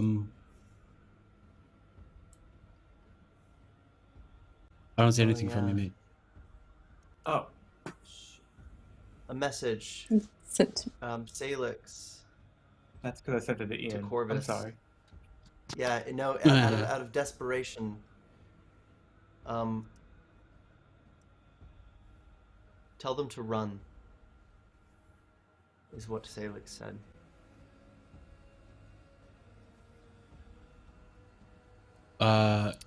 Rune just yells out, "Run!"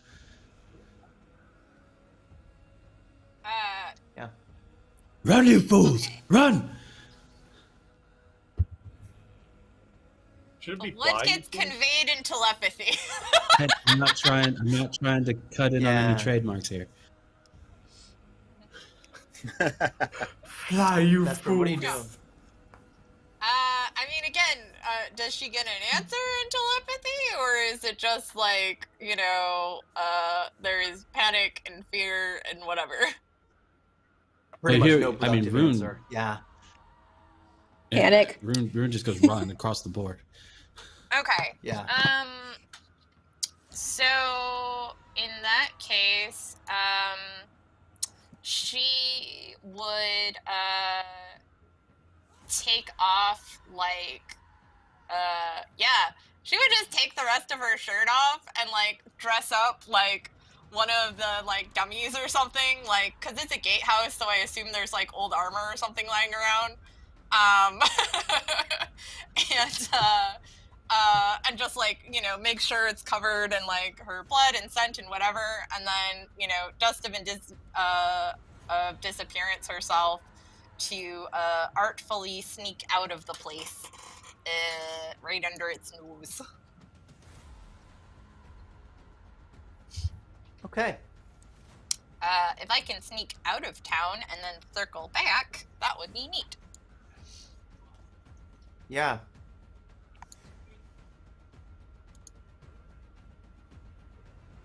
Excellent. Make me a separate will save. Okay. But your plan seems to work as far as you can tell. Otherwise, the will save is for something else. I want to say it is Poppy's turn. What do you do, Poppy? God, I hate this thing. I think in her panic, as like it doesn't respond and it keeps moving, the arrow that she has knocked just flies towards it. I was wondering if Poppy does have frightened too from the intimidator earlier, because she failed, right? Yeah. Or he got a success. What does He that got do a to attack success, rolls? Yes. Or is the -2. effect already on? Okay. It's -2, and you'd be firing into melee at that range, so it's another -2. You might want to back up. Yeah, she does have snapshot. So. But yeah, she'll back up 5 feet. 5 And feet. then fire. And -2.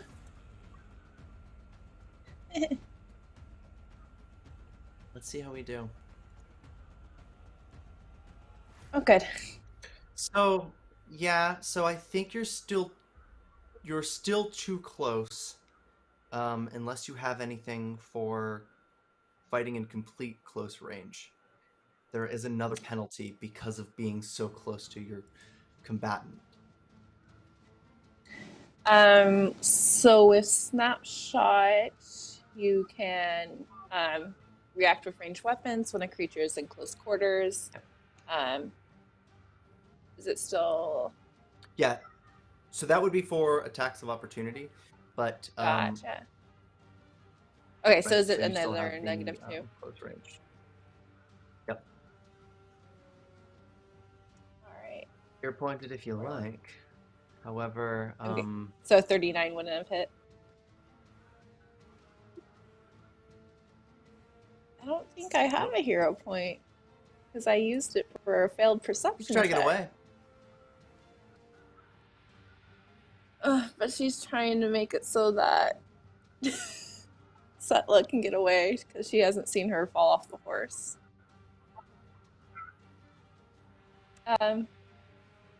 Yeah, she's just gonna fire again. One last time. Because I think she has one more action. Yeah. Maybe? Maybe? Did that not? Oh, hey! With the -2 penalty. Yeah, sorry. 41 hits. Full damage. Okay, thank God.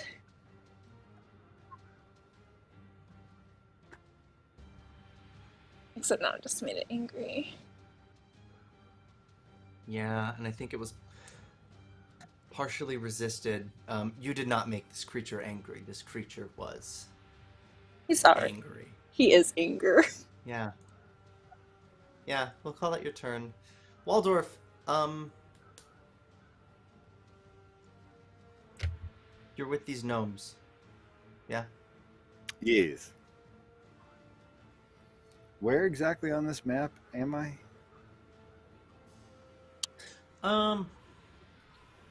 It doesn't matter too much because in the scale of a combat, you're probably 100 feet from Bazal's Basin, which would be B1. Okay. Notably quite far from where Sailix is right now. Almost a quarter mile away, if you factor in the path that you're going to have to take. And what is the basin? This is where we were heading, right?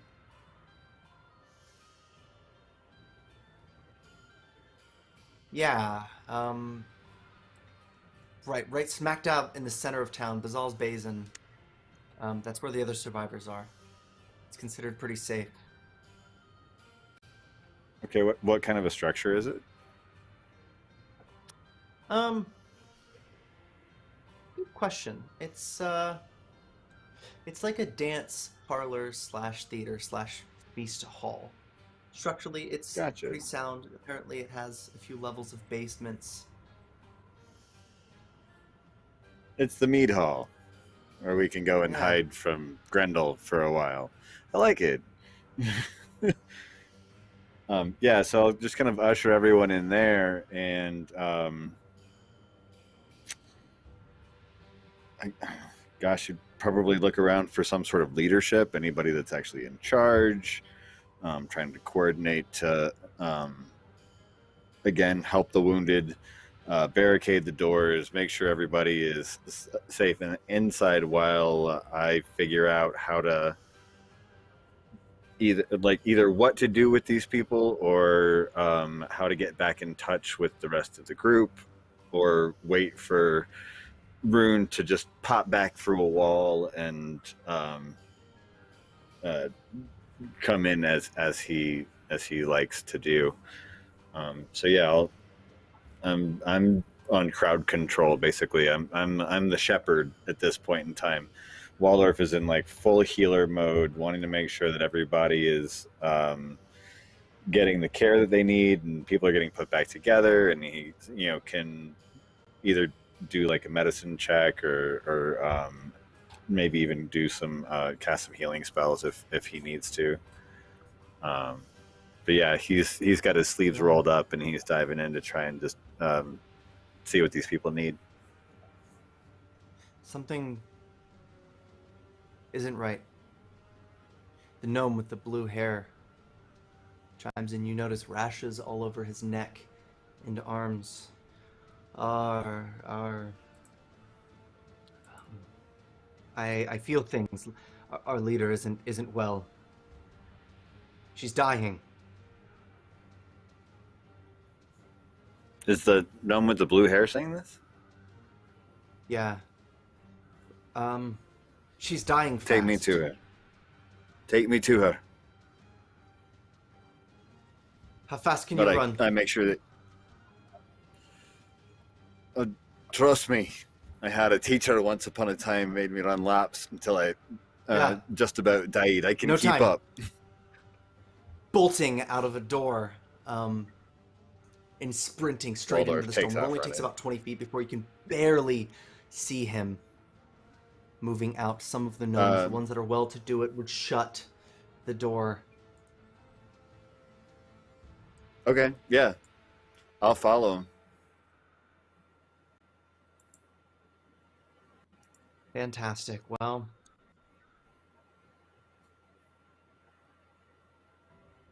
we'll get back to that. This Wendigo.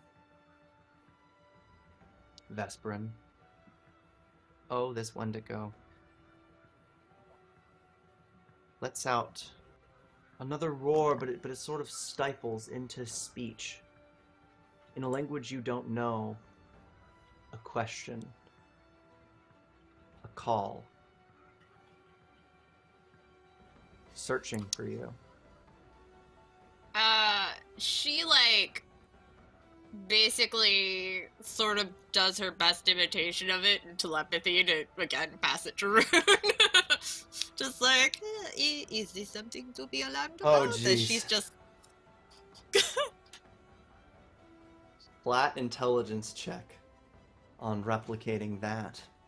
Oh, okay.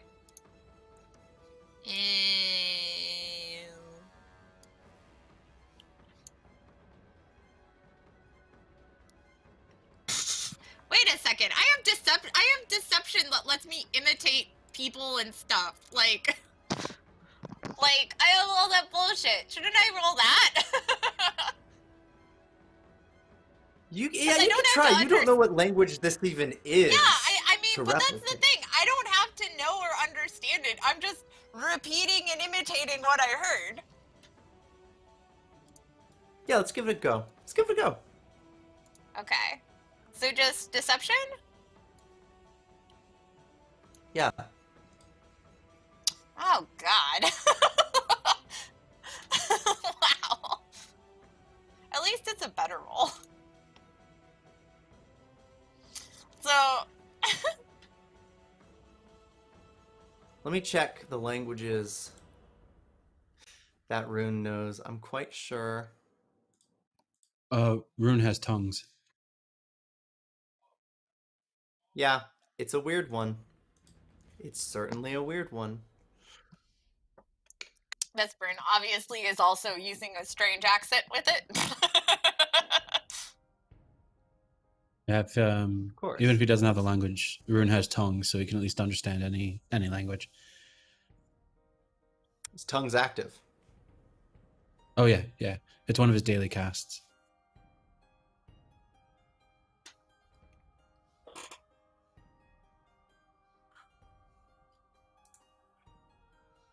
Okay, I'll tell you. I'll tell you what he said. That Wendigo. Now, I think that takes us next.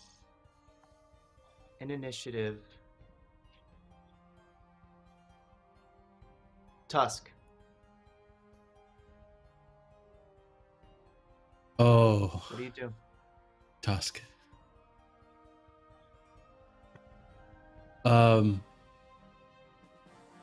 So after the yell and coming to a landing, he just takes this. By the way, the axe grew with him, so it is the size of his weapon is ridiculous. He at this height, he has a 20-foot reach, and he will take a swipe attack action. One attack roll versus up to 2 targets.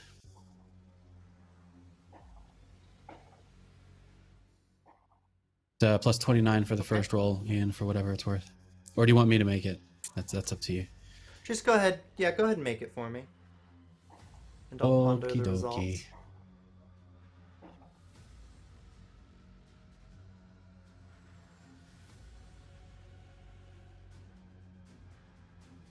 Oh my. Oh, that is problematic. Critical hit. That's a critical hit on both of you, I believe. That's problematic.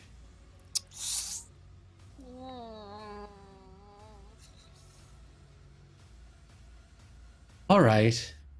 Well, that's a thing. Poppy and I've got Rune? the. They're the only two targets in the range. Thus ends the Ravenswood line. All right, here we go.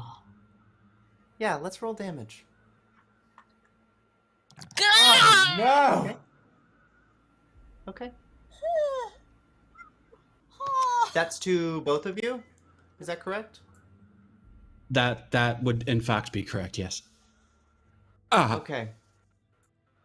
Run away. Rune, you got 137 runes wound, and Poppy, you're at 173 Rune had shield wound. up. He will at least use a reaction to raise shield, which will take like I think maybe 20 points of damage for him. Holy fuck! Celeste also just gave someone another hero point. Sam, you're out, right? Or Smith, are you also out? No, I mean here I don't know what a hero point will do right now. If it'll stave off Okay. death, that's No, good. yeah. I've got one. Okay, so yeah, Sam, you take it. Thank you, Celeste.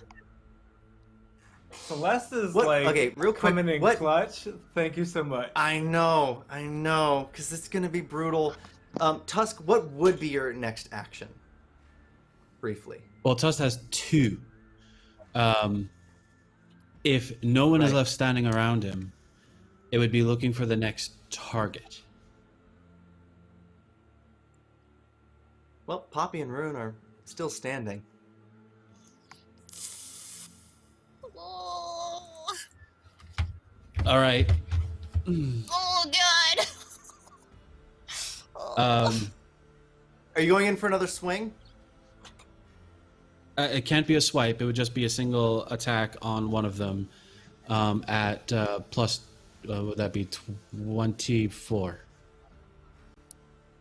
Okay. I will let you choose who, though. You get to choose who. I ain't doing that one.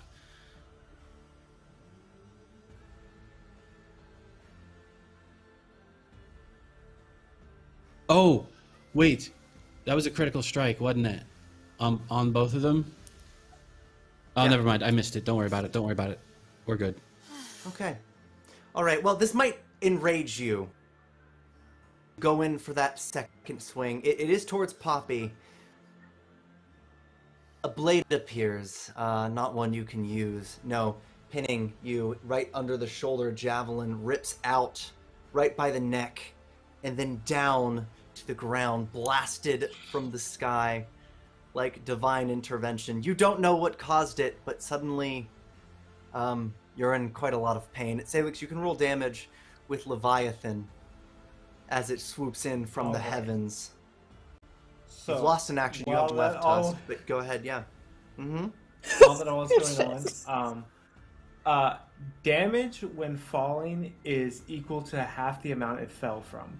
Sailix is 160 meters up, so times that by 3 is 480. So Tusk should take a total of 230 damage. I think that Unless you requires a just want me to medium roll. size. Right, I don't know how it would work with that because he's such a big target. Well, no, I But- think the thing falling has to be of medium size.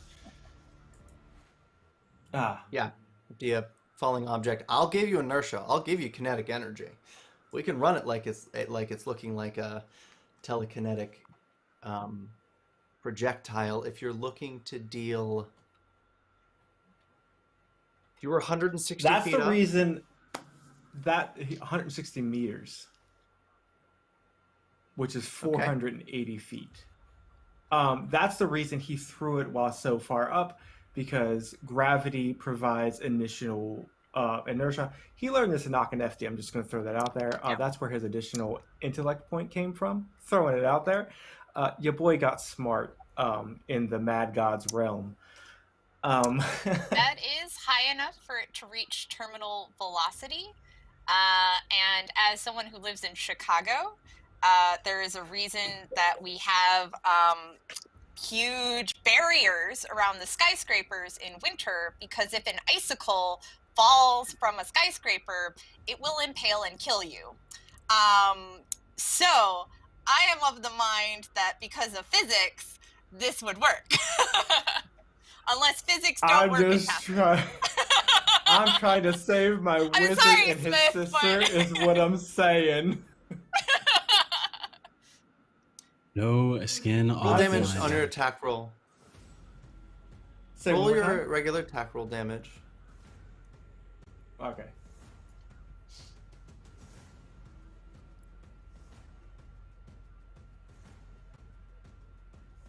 All right. Let me just jot this puppy down here. And he has taken an amount of physical damage from the kinetic energy I will leave as a fun surprise. We don't know the extent. But I know the extent. Tusk, you have one action left, however. And really one person that must be to blame for it. Does he know who attacked him? No. It could be this little god. Can he grab what impaled him? You. Yeah, you could grab Leviathan. He will.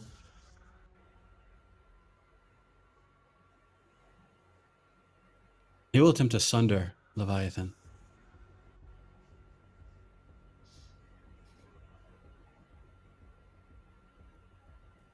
Okay.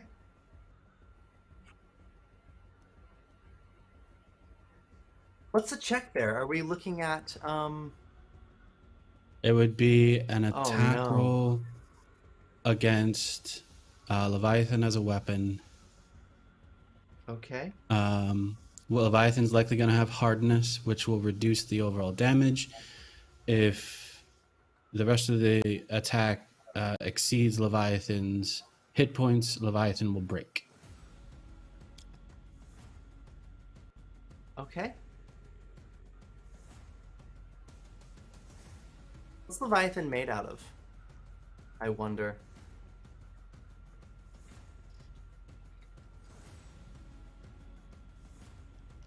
That I don't know. That's up to you, my friend. Yeah, let's just go ahead and make that attack roll. See. This will be his second attack or third? Third, I think. Third.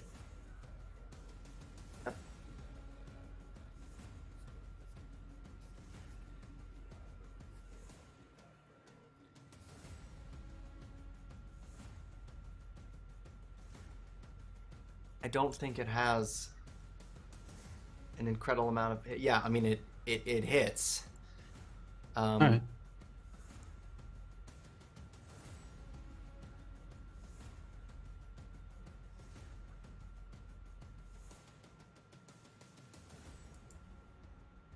Okay. I'm going to get back to that and what that is. So, And what just happened. for description's sake, so combat rolls aren't boring. Initially, Tusk just sort of bangs his fist on the ground and hits his fist against his chest, just screaming as he takes a wide swipe, almost in a full whirlwind circle, really, hitting both the Ravenswood, knocking them back or down or seriously hurting them. He then goes to make another swing for the one right in front of him and gets impaled as his right shoulder just sort of dips down as it's knocked out of socket. He doesn't scream, and Poppy, when it hits him, Poppy sees in his face, there's this look of ecstasy as he just smiles. And he rips the weapon out of his arm, throws it to the ground, and just in utter rage and mindlessness just slams his axe against Leviathan as if it is his mortal enemy.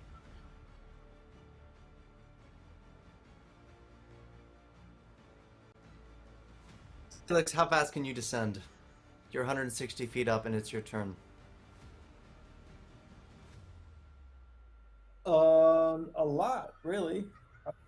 He has the boots of quickening, so he can move an extra round, an extra movement. So 40. Wait, did you say you were 160 meters up? Yeah. He wouldn't. Meters are It's going to take a long time to descend. Yeah.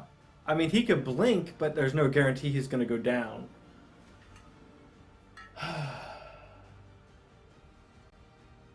Sailix, you feel something very strange. A ripple. A shockwave. It's been good. A hiccup in your soul.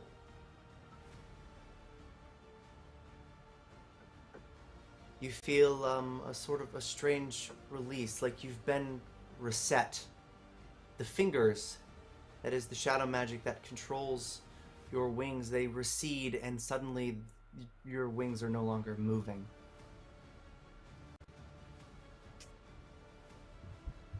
You're in a free fall, but you're not really going to fall yet. I think Corvus is with you on the way down if you have anything to say. Are we falling? Put your head off the ground. I'm not. Sailix has Corvus to his chest. I'll message you each individual what he says. Okay. All right.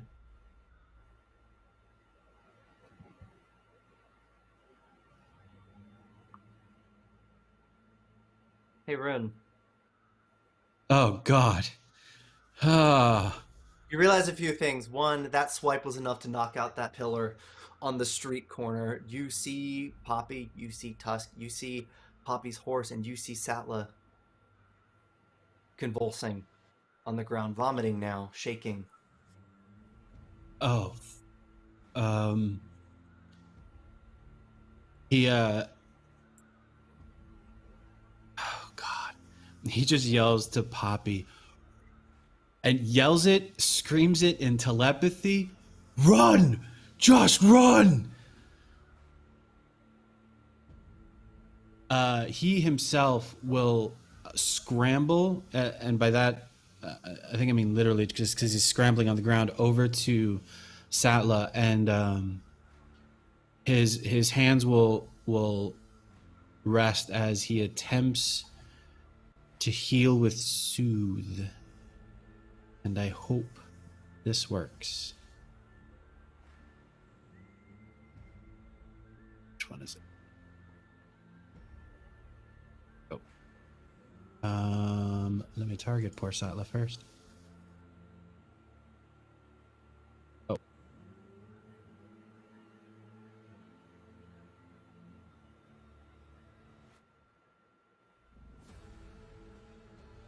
And then we do this. It's not much, but maybe it'll... So if Setla returns Rune, he sort of runs and slides, his staff being completely left behind, as two hands are placed on Setla's body. And if Setla can feel anything at all, there's this very low boom and a hum as the nerves and spine and all just sort of rides up the back of Setla's neck and causes all the hairs to stand up. But Setla feels this calm, peaceful moment, and hopefully gets back 13 hit points. I'm not sure how this will work.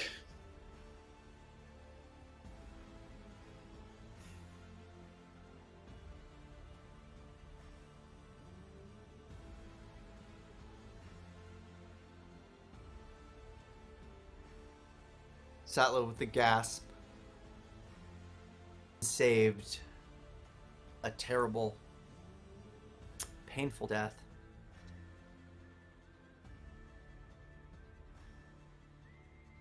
And with his last little bit, he just looks at Satla and just run in Gnomish.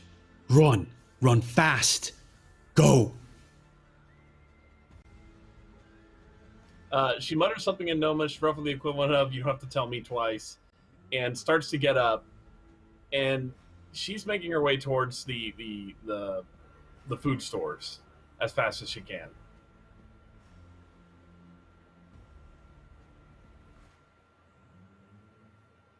Food stores, okay.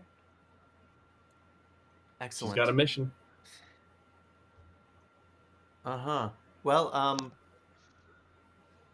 more on that later, but you do practically crash into Waldorf, headed over. Only really by the end of your turn with the movement, you've been saved. Vesparin has been speaking to you telepathically, Rune.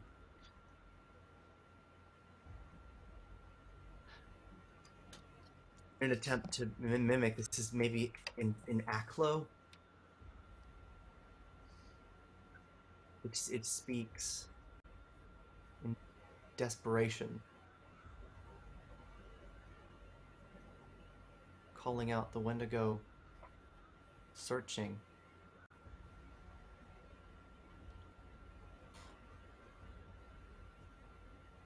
It doesn't mean anything to the Vesparin, but when she repeats it, the sounds of this language, not even one you learned, but one you can comprehend, the words, where is he? Repeated. Not a war cry. It's a search effort.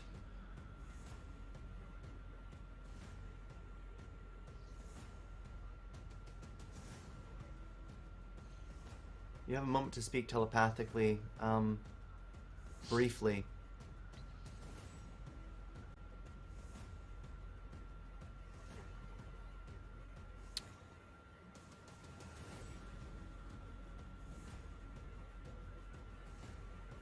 Otherwise, Vesparin, what would you like to do?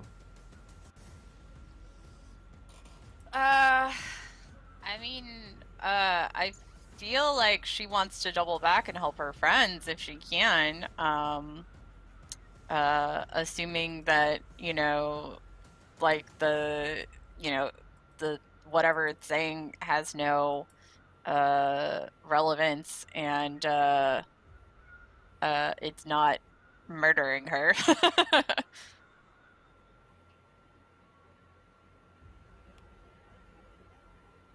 Yeah. Let's make an athletics check. Let's see how far we can get. You just have so much distance to cross. You can tell Poppy is in a lot of danger by the sound of things.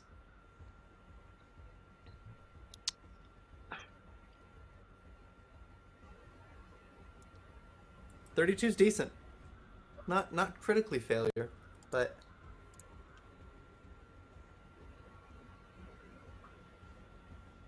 it's okay. It would be a severe weather event with the sandstorm.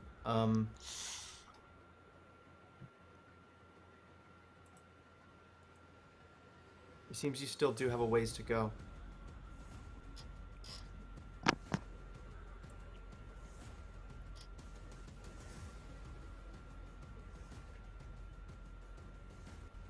Poppy. Things are moving very fast for you. You're 5 feet from this 3-story tall orcish monstrosity. I want to ask, what is your plan? Rune's told you to run. Do you follow it? Yep. Okay. What's your plan to actually get away, though? So Poppy was knocked down by the force of Tusk. I mean, so she just like her brother, is like scrambling back, and like her face is just like a complete mask of like terror and fear, as she had seen like Tusk like revel and enjoy in like removing Leviathan from like his shoulders. So she knows that Sailix has to be on his way since this is his weapon. So she's just running backwards as once she gets to her feet. Okay. We can make an attempt to withdraw, but you might provoke an attack of opportunity as you try to make your way away. Yeah.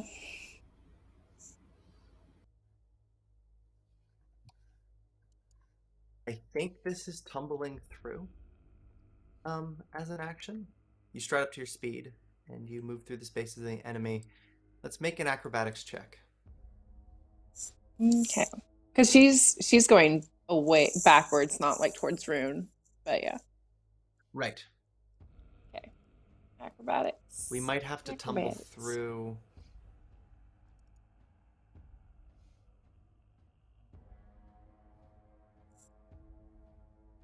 $35 versus the reflex DC.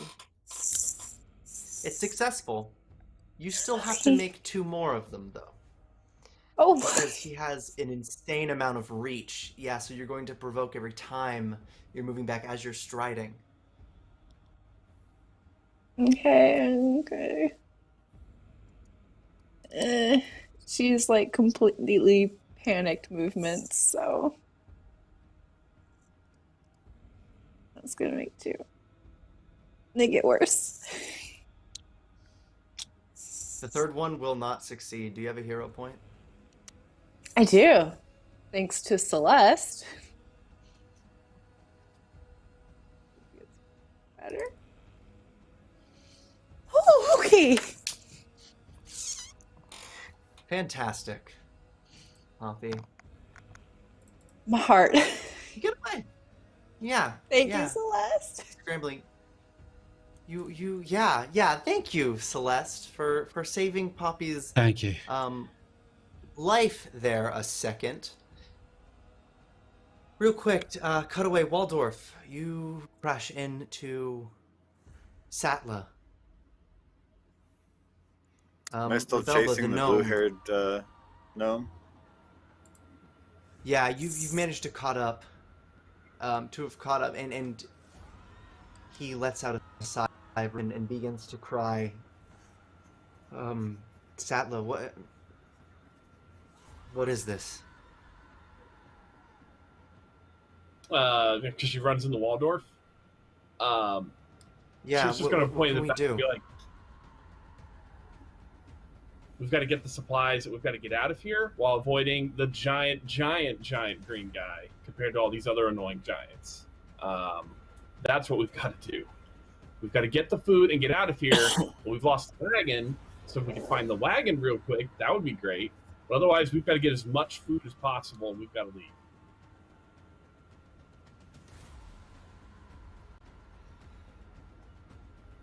Waldorf is just standing there, kind of doing the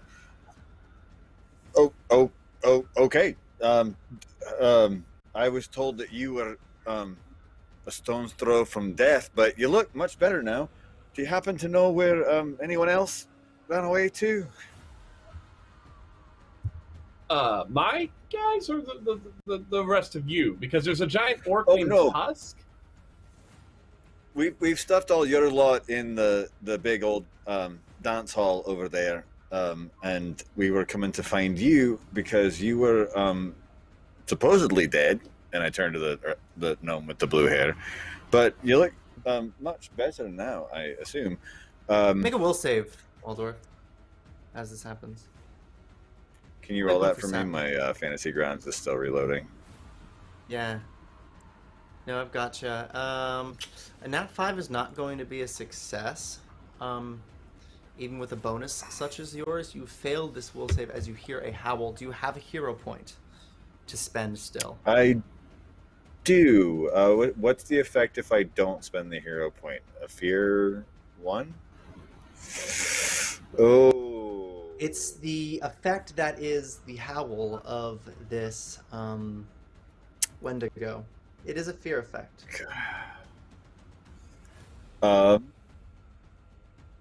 Yeah, I'll hero point it.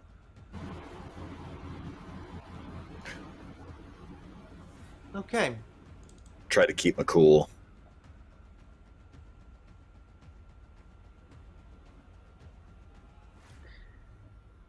You failed still, and with this third and final howl, it becomes immediately present that the Wendigo is nearby. Oh no. We've got to get you lot inside. And I'd like, I would kind of corral, or I don't know the word I'm looking for, kind of usher Setla and the blue-haired gnome kind of back towards the basin. And I guess I would be very, very... my head would definitely be on a swivel, kind of, looking around every which way, and kind of resisting the urge to pick one of them up under each arm and just take off running.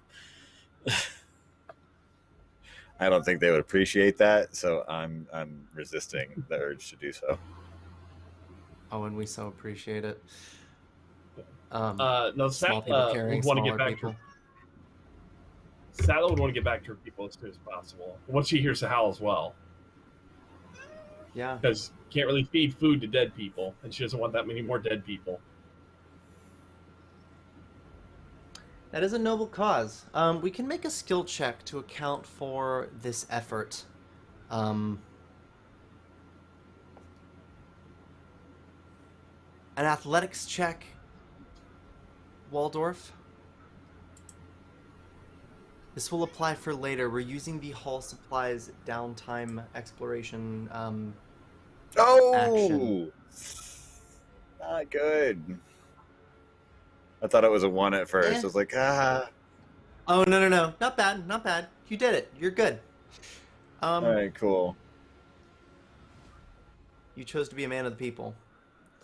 And you might have actually saved a lot of lives from that. Well, and I think that Waldorf would definitely be, once everybody's back inside and we've got the building secured, he would be doing a lot of talking down in the way of, trust me, the Unforgotten are here. We're going to take care of this for you. Everyone just needs to calm down and we'll sort this out. Trust me, I know my friends. If anyone can handle this for you, it's them. Now, let's get these wounded taken care of, stitched back up so that if we need to move, we can. But this is the most defensible position in the town. Do you know if they're missing anyone? Do you know if we need to go back out and get anyone back in here? Ian, are there any of my gnomish guards in here? Is there anybody with authority that I have direct authority over? Essentially, is there any staff in the building? You have authority over a lot of people in Finderplain. The exception is there are some people in other close-knit communities that sort of reject you. But aside from that, you talk and people listen. There's not much to do, so you have to figure out a good way to mobilize them, but they'll listen to you for sure. And that's exactly what Setla's going to do, where Setla's going to point at a couple gnomes and have them do a head count, and then she's going to find the strongest, beefiest gnomes in the building that aren't injured and get them ready to either I assume there's litters in here, to pick up litters wounded on it and carry them out. And essentially, she's going to be moving literally like a boss, getting everybody motivated, and then also making sure that everybody who has weapons has them out. And so she's just rounding up her people to get ready to go. Her thoughts are still on the food because she doesn't know exactly what they're going to do without any food. But she can't go and... Don't worry, we can take care of that. If we need to leave here, we can... It's not quite so far as you might think. We can take you back to the Citadel, until we can get everything sorted out for you, and there's plenty of food there. And that's just I'm a aware, quick but you hop, skip, and a understand jump. You understand that starving people now they don't move that well without food. And Oh, we I need know. something, and I kind of That's why we're going to sit tight. I know. As she gets closer to Waldorf, what we really need right now is something that'll motivate my people. My people need some sort of light. They need some sort of warmth that'll get us going. Now, I know that for us, we must seem very silly to you. The truth is, if you give us a reason and you give us something that'll inspire us, we can literally move mountains. And I know gnomes who move mountains. So that's what we need right now. Right now, we're all defeated. We feel defeated because there's a giant shouty orc out there, a giant shouty monster out there, people falling from the heavens, and there's just us in a room with no food and a bunch of wounded. So if we can just do something that picks everybody up and inspires us, we will move faster than a horse. I guarantee you. Figuratively, You not notice literally. Rebel, But the gnome is breaking out in hives again, rashes, eyes rolling back before moving to Waldorf. Are you all right? Do we need to worry about you? You're not looking well. I'm quite fine. Always fine. This isn't the Wendigo. This is Magix. Your friend is in danger. That's par for the course with us, lad. No. Grave danger. He holds out both of his palms for you.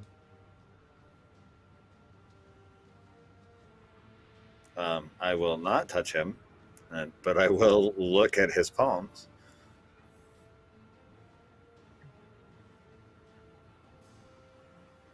Well, I'll tell you what we see with next in initiative order.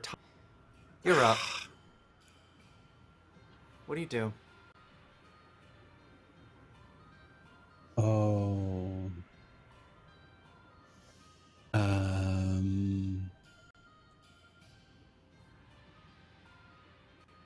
I think there's only one immediate target. Go ahead.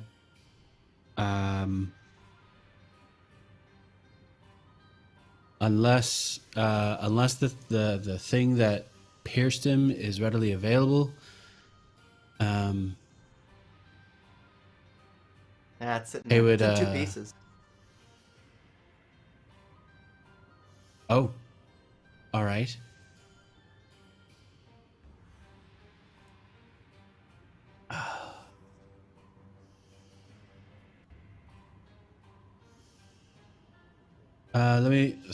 Let me look up something about an effect. Oh, My no. apologies. That's fine, because actually, I'm going to cut for a second. Sailix, you're free-falling. I believe telepathically you wished to speak something to somebody as you were drifting. Sailix tells Corvus,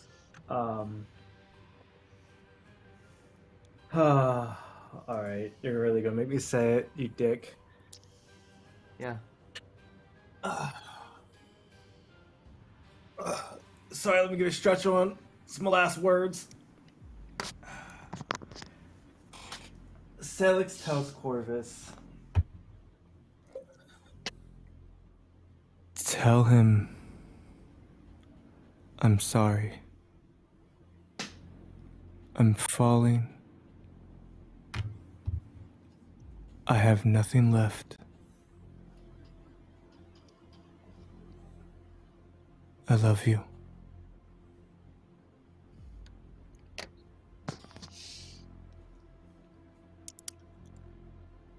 So,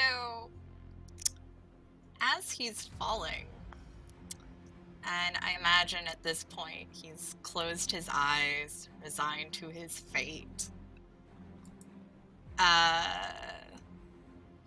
he feels a sudden jolt as suddenly his fall changes direction.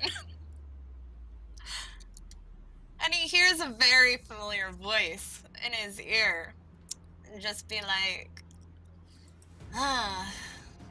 once again, it is up to me to solve everyone's problems. But I do admit I enjoy the role reversal.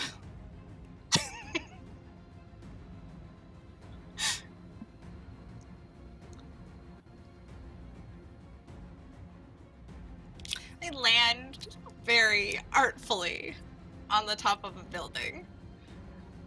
And she puts him down and is just like,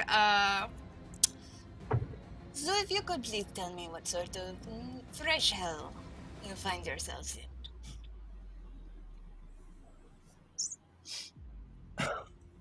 Well, you do see some of it. Sailix stands up. And he unclasps the wings from his back as they fall to the ground in a loud clank. I no longer have my soul. I sacrifice it for the young Ravenswood.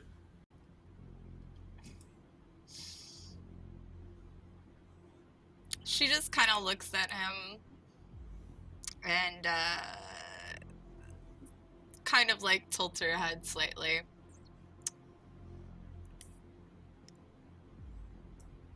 My love, your soul is right down there. Maybe you should go and get it. Her eyes are very obviously pointed at Rune. Sailix, not even looking at her, stands looking directly at Rune. Yeah.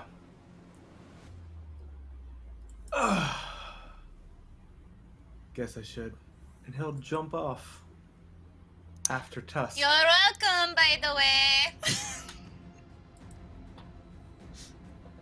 Yeah, you do see Tusk. What Tusk is doing right now? Grappling, picking up Poppy, lifting from the ground. This is on Tusk's initiative. One action. Tusk, what do you do? So yeah, Tusk, he bangs his axe 5 feet away from the right side of Poppy, just throwing up dust. His fist bangs on the other side of her as he just swoops and grabs her in his entire palm. And in a low, deep growl, just spittle coming from his gigantic mouth. Where is she? Poppy, you can respond. I don't know who you're talking about.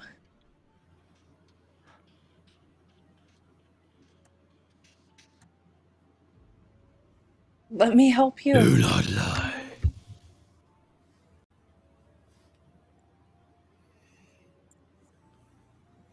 He'll Poppy, hold the you can rest make of his one actions. diplomacy check for me.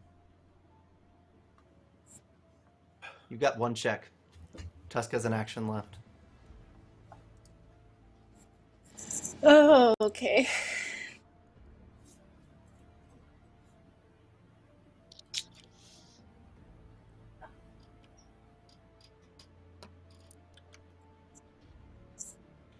What do you say to him?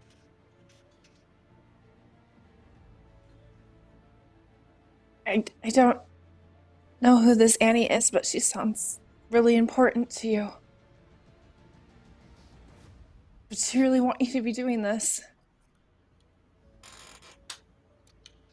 You rolled a 38? Yeah. Oh, all right. All right.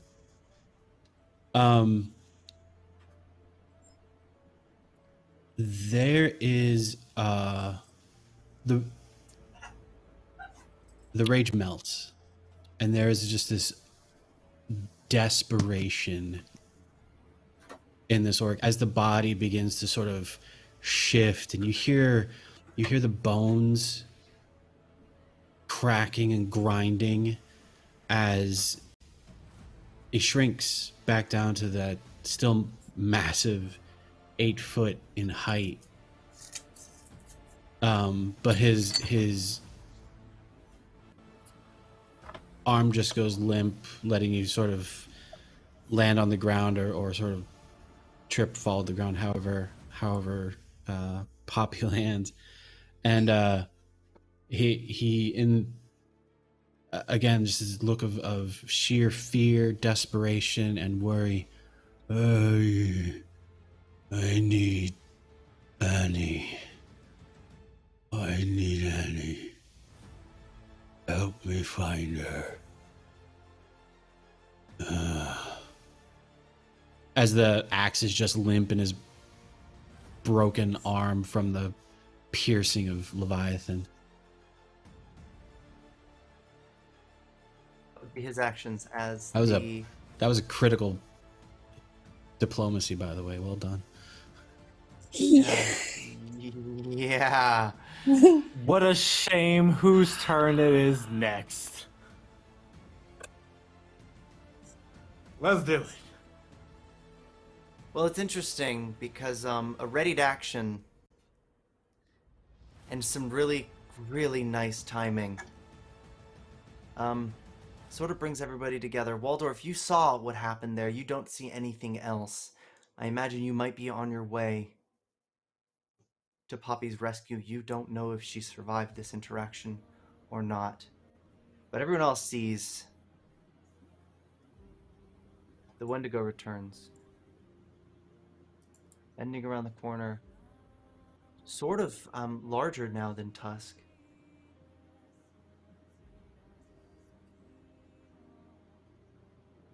Cocking her head. They make eye contact. It's distinct.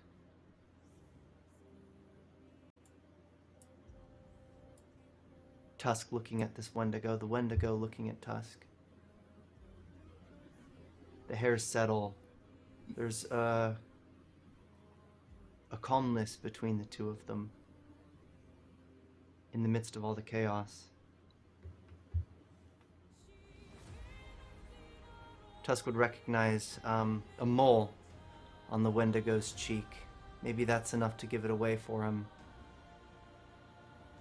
And surely enough, she recognizes him right away. Oh no.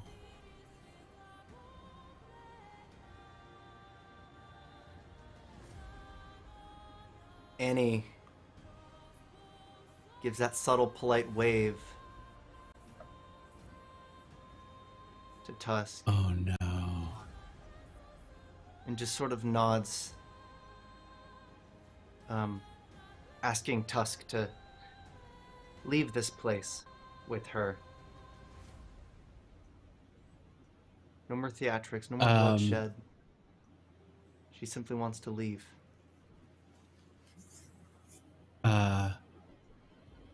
Tusk will look at Annie, and he'll look at Poppy in front of him. And there's a confidence that comes back to him.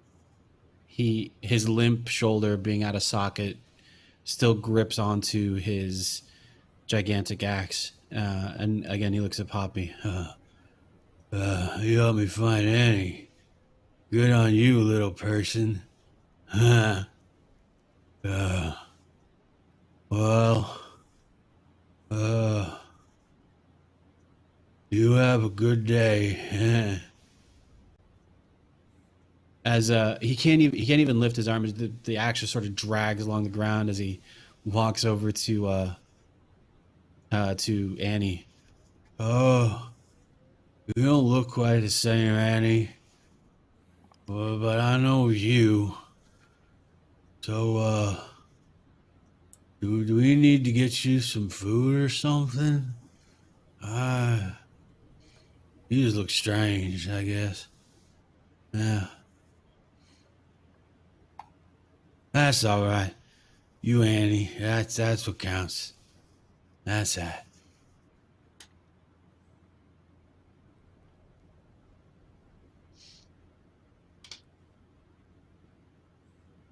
I do want to ask though. Not even now it's giving a Sailix's. sorry, just not even giving a care about anything else. He just walks over to the Wendigo. Yeah. No, I get it. Technically, I'm legally allowed to tell you that that's a snapshot attack of opportunity, Poppy. I don't think you're trying to shoot Tusk right now, but I figured I'd inform you. I'd also like to point out it's now Sailix's turn in initiative. Leviathan is right at Poppy's feet, and the threat, as it were, that nearly killed Poppy is now wandering off, or at least attempting to. Sailix, what do you do? Sailix jumps off of the building that he was on with Vesparin, and he starts running in that direction. But he doesn't run to Poppy and Tusk. He runs to Rune. Waldorf is running to Poppy. Yeah, you'll be there soon, Dwarf. Well, it looks like we're exiting combat if and only if the Vesparin decides so. Because I want to ask Vespa, if it gets to your turn, are you seeking vengeance on this orc or Wendigo, or are you letting them leave?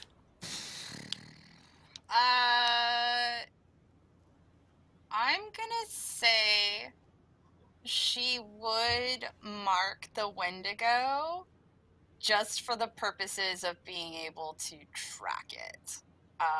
If it, Brilliant. If she senses that it's not coming, it's not actually leaving, basically. Otherwise, she is assuming that everybody is distracted down there with everybody else, and they're all okay. She's going to take a moment on top of this building to have a small panic attack for all of the feelings that she was repressing during the course of this combat, so she could do her job. That's probably a great idea. Shout out to the raid.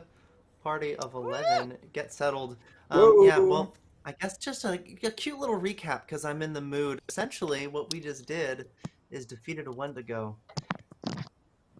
Purely on the discovery that this Wendigo was searching for family. As was this orc. We've saved lives, and we've fought off this disaster. We're playing Book 5 of Age of Ashes.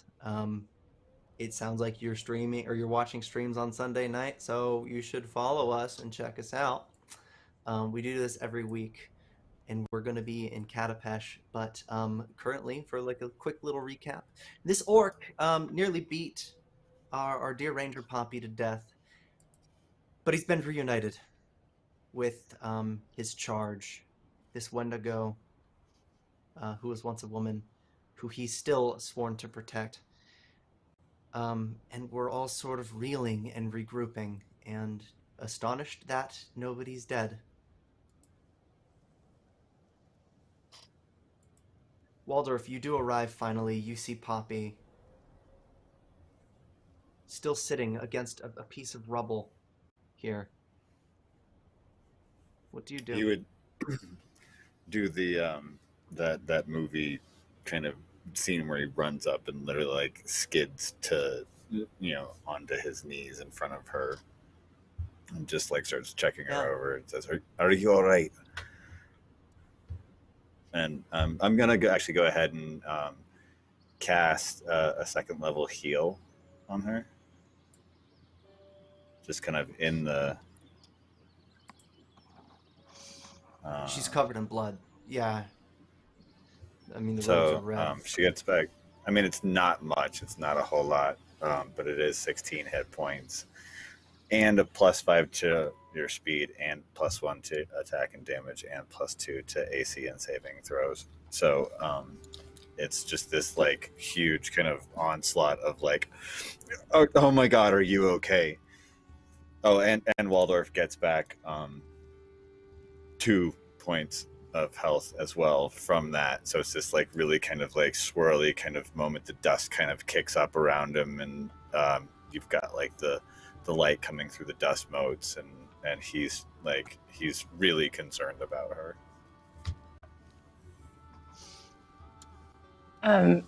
Poppy would just sort of reach out a hand.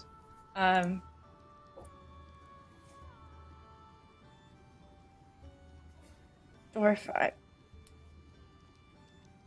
and then she just like goes forward and kisses him. He is he kind of pauses for a moment out of just sheer startle, and then is enthusiastically returns the kiss. Which maybe not so enthusiastic.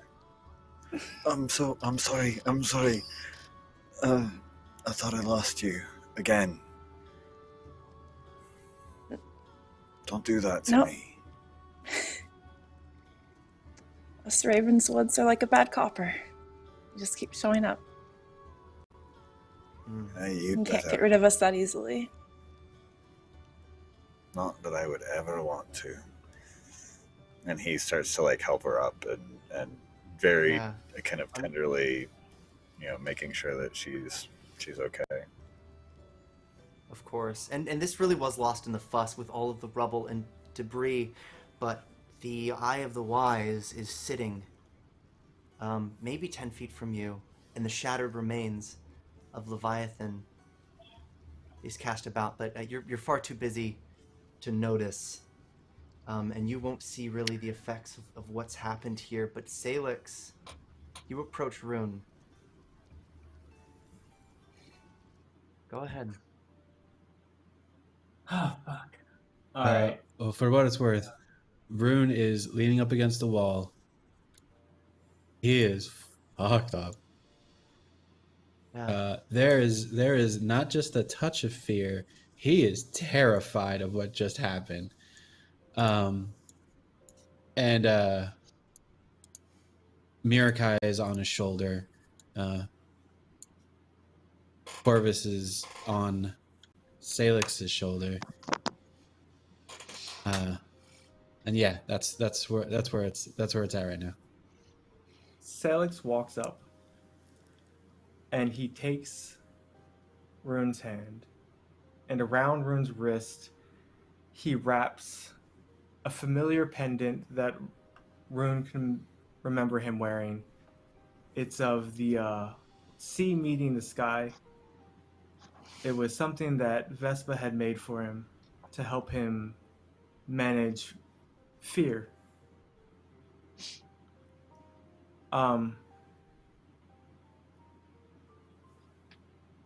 When Rune looks up to Sailix's face, he's wearing a mask. Sailix says, "They may not love with physical touch, though they are two sides of the same soul. They need each other like light needs the dark. For without one, there is not the other." And as Sailix, or this one, takes Rune's face in his own hands, his mask crumbles to dust, and his eyes frantically search Rune's face.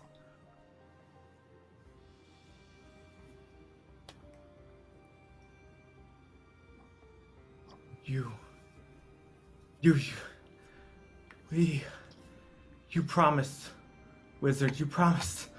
I can't forget. No, I don't want to. I can't. And then suddenly, a blank expression comes over Sailix's face as he kind of backs off of Rune. He's like, I'm sorry, sir. I didn't mean to touch you in such a way. I must have stumbled. Tears are running down Sailix's face, even though he has a neutral expression. His hands are shaking as he looks at Rune. I'm sorry, I can't.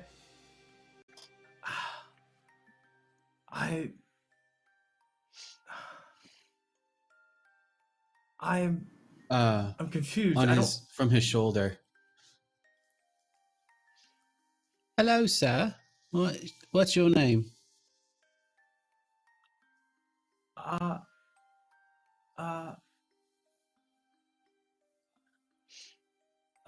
think. Oh, don't you worry about it now. We've got you covered. You can call me Corvus. You're Sailix with the pretty hair. Sailix? Vesparin's footsteps are kind of quiet, but it's obvious that she's making sound, so he knows that she's there. Sailix, what is wrong? It's the queen's consort. He'll look to Rune, and he'll kind of like dip his head. He's like, somebody once told me we should be respectful to queens. How many times have I told you, Sailix? My friends call me Eriyn. Right. Eriyn, so I was kind of, I was hoping that you could point me, into the direction of Waldorf. Of course. I don't know what's going on. But tears are still streaming down his face, even though he has that same neutral expression. But Sailix or Vesparin very carefully walks over to Sailix and sort of just puts an arm around him, like kind of to give that like support as she like just exchanges that look with Rune. You do see Rune Waldorf doesn't walking look up. across with the fragments of Leviathan in his hands. We can. Don't worry, Sailix. I will take you to Waldorf. We will fix everything, okay? And just it is a thing we queens can do, yeah. And though she's smiling, it's like that smile that doesn't quite reach her eyes, which are just like more like, oh my god. As they're walking, Sailix kind of lays eyes on Poppy, and there's recognition in knowing Poppy. But then as he sees broken Leviathan in Waldorf's hands, he kind of lets out that shriek of losing a loved one.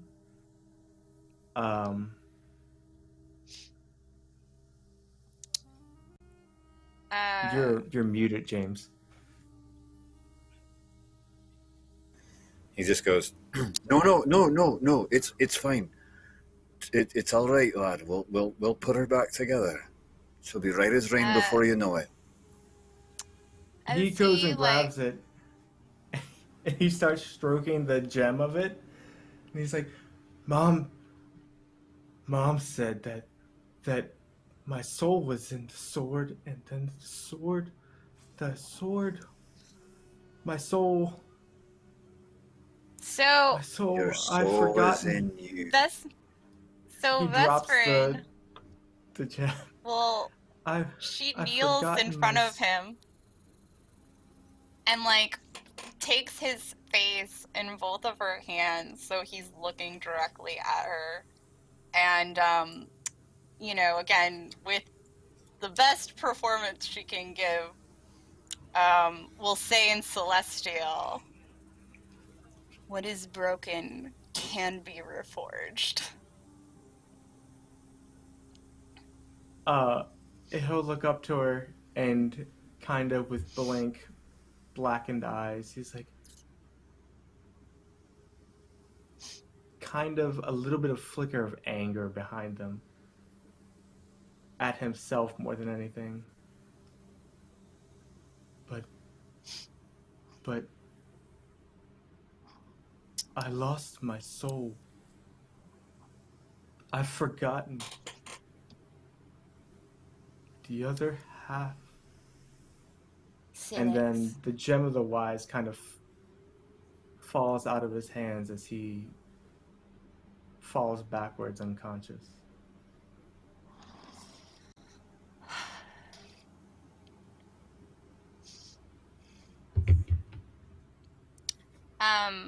She would quietly take the gem, as again, she kind of, looks at Sailix, and keeping her eyes focused on him, she would pass the gem backwards to Waldorf. I am choosing to put my faith in you, Dwarf. Hey, don't you worry. Might even be able to make a few improvements. With like a kind of smirk towards Rune. Yeah. Rune is not there. Oh, sorry. Rune's talking with Setla, notably, can't who has make now it. arrived. I do not wish for improvements made to the one that once held my heart. I merely wish for him to return to me. Don't we all, lass? Don't we all?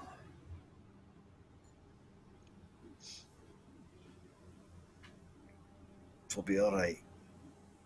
We'll put them both back together eventually. One piece at a time.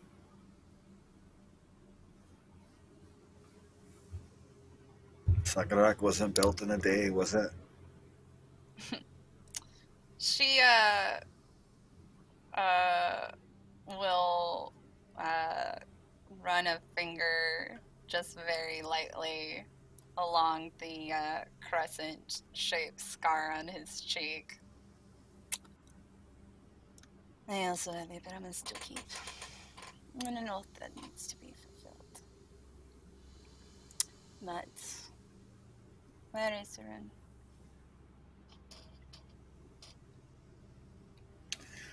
I don't know.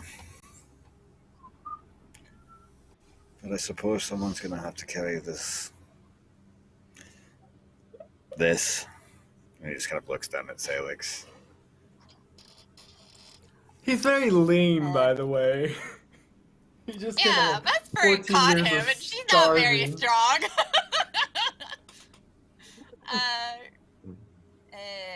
By the way, the wings, they are up on that building. Oh, lovely. I can get them later. I can, I think I can handle hauling him back through the gate. I think I can handle. He's kind of looking at Sailix and really just kind of for the first time noticing how thin and gaunt he has kind of become, and you see that kind of like crease of worry in his forehead, almost as if to say, like, how did I not notice this sooner? You know, or even how much he's changed since we first met.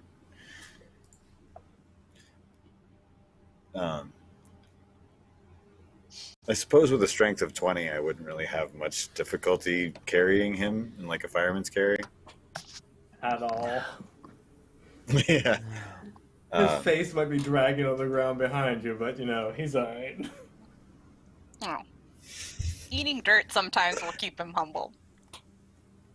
It's like, so yeah, Waldorf just does like the heft up over the shoulders and goes, I've got him.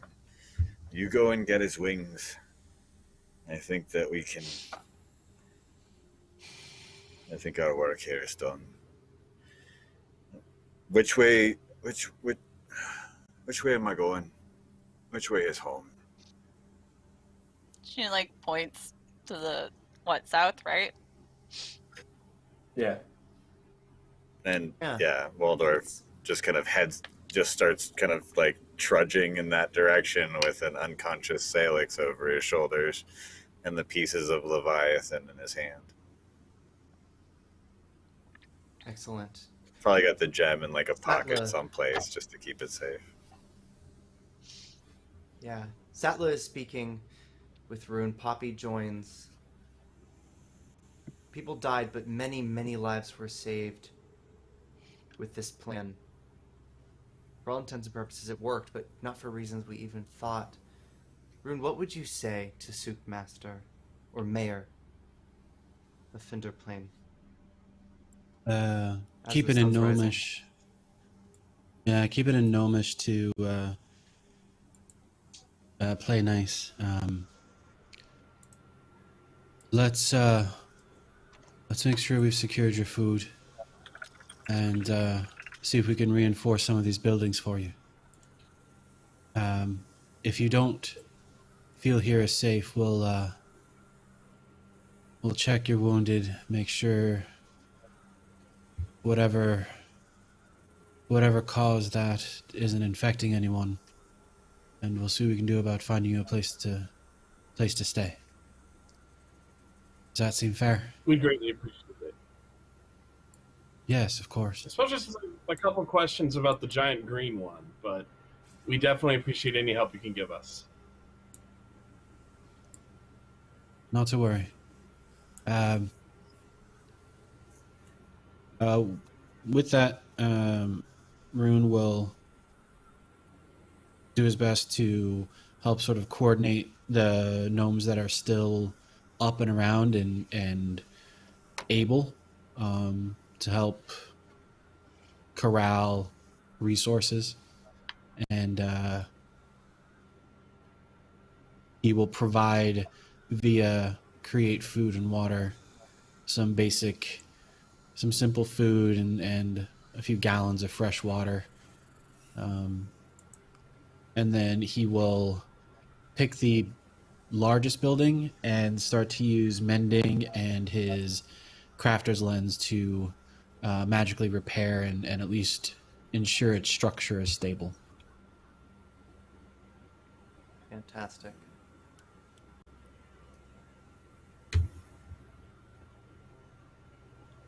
Setla, how do you feel about these people?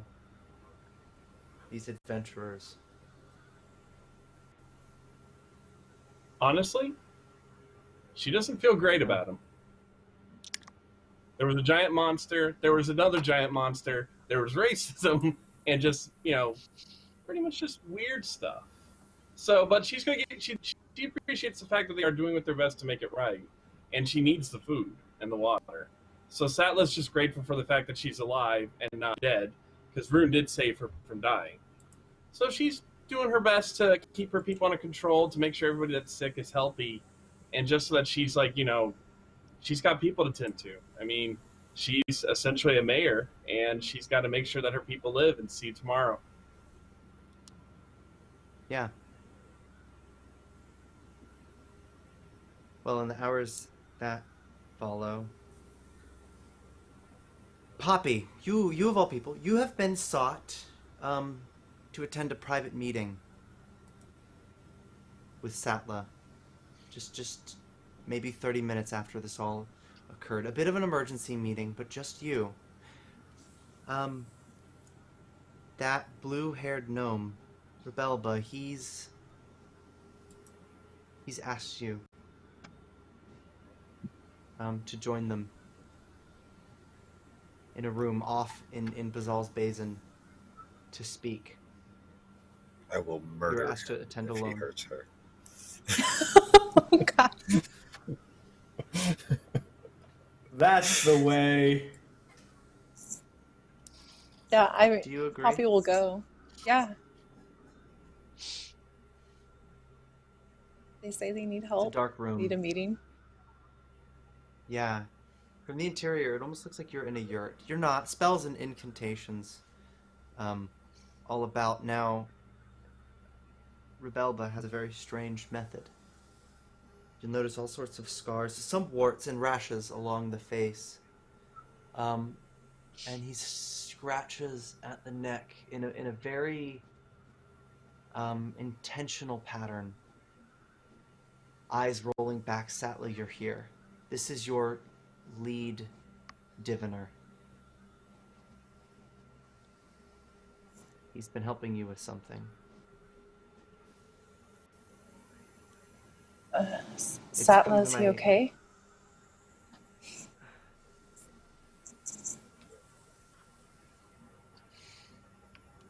I'm fine. It has come to my attention. You're here to solve a problem. I trust you. He'll extend his palms to you.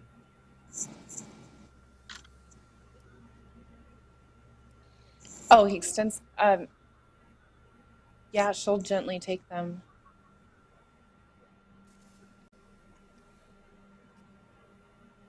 Has Setla seen this before? Yeah. He's strange, and he rarely does this. Divination magic. What you're witnessing is an augury spell being performed.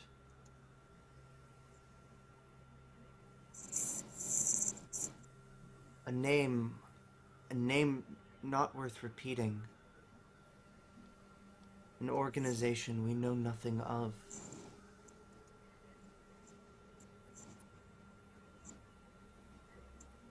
You see a symbol appear in your head. It's shapeless for a moment before it carves itself out in sharp angles. Oh, motherfucker. God A damn circle it. and many triangles. That's what you see. A brief flash of a bird in the sky, but then it sort of breaks. You see a ship cutting all sorts of locations throughout Katapesh. In rapid fire, you're given these visions. It's cut short as his palms move away. You broke the skin contact, and suddenly you're back in the present. It was a strange experience, and now you feel quite dizzy, so much so that you would fall into your chair. He looks to Setla. You said we're not supposed to speak of the Scarlet Triad. I think they're here to help.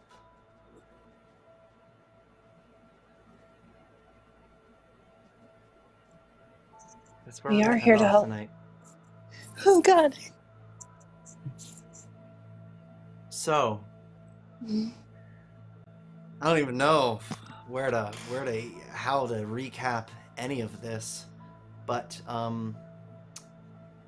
yeah, we're into the thick of it. That's for sure. I would like Into to the do thick of it. some character outro, some thoughts, maybe questions, concerns, comments, Ugh. discuss, TikToks.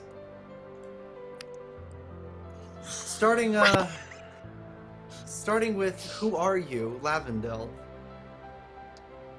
How you doing? Hi guys. I am Sailix Lavendil. Or I'm Daniel playing Sailix Lavendil, whatever. You get it. The line is blurring. Right, whatever. Really? So tonight, fuck ton of shit happened.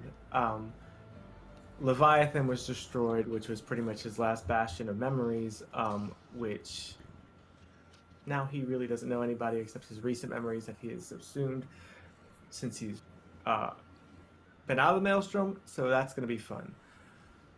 Anyway, if you did enjoy seeing what we went ahead and put out for you guys tonight, go ahead and check us out in 1 week's time on our YouTube channel, and all of this shenanigans will be over there, where you can see in the show notes of all of the music that we've had playing, all of the art and maps that we use, and everything else like that. So yeah, that's all I got. All right, James. Oh gosh. So let's see. I am James, and I was Waldorf Skysteel tonight. Character thoughts. I think that Waldorf is just in that, like, I have a unconscious celestial on my back, and he's in that just kind of one foot in front of the other, trying to carry his friend home. But in the back of his head, he is like over the moon completely because Poppy just kissed him, and he's just like, so he's kind of running that moment through in his head, like over and over and over again, and thinking about all of the possibilities there. He's got a couple of things planned, but I think that will probably have to wait until later. Once again, as always, check us out on Patreon at patreon.com/pennyforatale. One of these days, I'm actually going to go and support us myself, so that I can find out what you get for your subscription. Yeah, but if anybody wants to let me know, you can beat me to it. It's a race. I'm on it. Can't end this call fast enough. All right. Patreon. Should be the button. So we can give you more There it cool is. shows because we love it. Yeah. Hi. I'm Jen. I played Eriyn The Vesparin, the Sea Elf Rogue tonight. Vesparin is in a weird spot again, but oddly a slightly better spot because, worrying about Sailix and what the fuck is going on with Rune, that makes her not have to deal with her own problems. So, it's fine. We'll just keep repressing all those other emotions, and I'm sure that won't have any consequences later. It's cool. And if you like me, I am Savage Sparrow on the internet. I run an amazing nerdy apparel and accessory shop called Savage Sparrow Studios. You can check it out at savagesparrow.com. We are running a sale on tank tops until tomorrow. So, sun's out, guns out. If you want to, show off for that heat, please do check that out. Also, patreon.com/savagesparrow is my Patreon where I post all my artwork. So if you like the cool character art, I did it, and you can follow me, and it's great. Otherwise, I will be streaming on our sister channel, Weave the Tale. On Friday, I play Dragon Age. On Saturday, I play our amazing Fallout game, which Ian GMs. And I will also be in the Star Trek game that is every Monday, hosted by the Quiet Gentleman. So check out all those things. Yeah. Do I have the buttons right? Nope. Ah, There we go. Sam.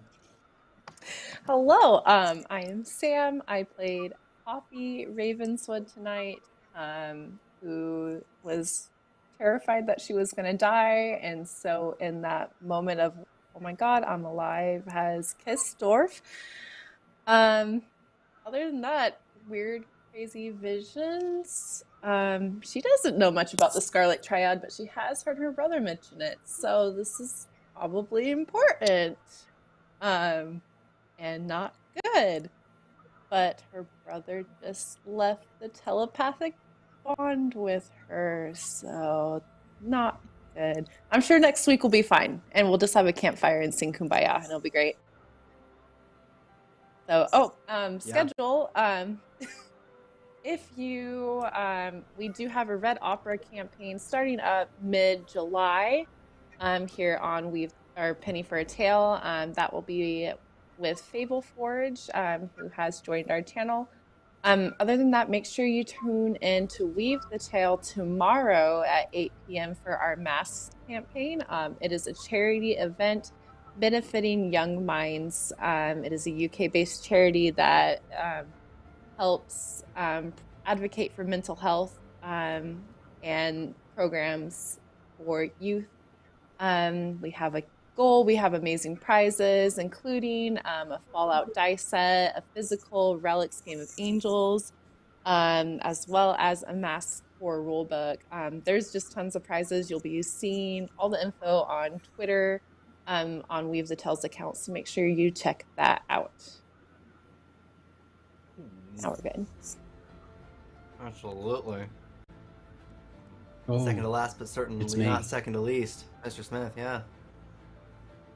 Oh, I'm not last. We have our lovely Sarah. Thank you so much for joining us again. You are nothing short of fantastic. Thank you. Tonight, I played Rune Ravenswood, as well as a bit of Tusk. I am so sorry for Tusk. I honestly had no idea what that big bastard could do. That was terrifying.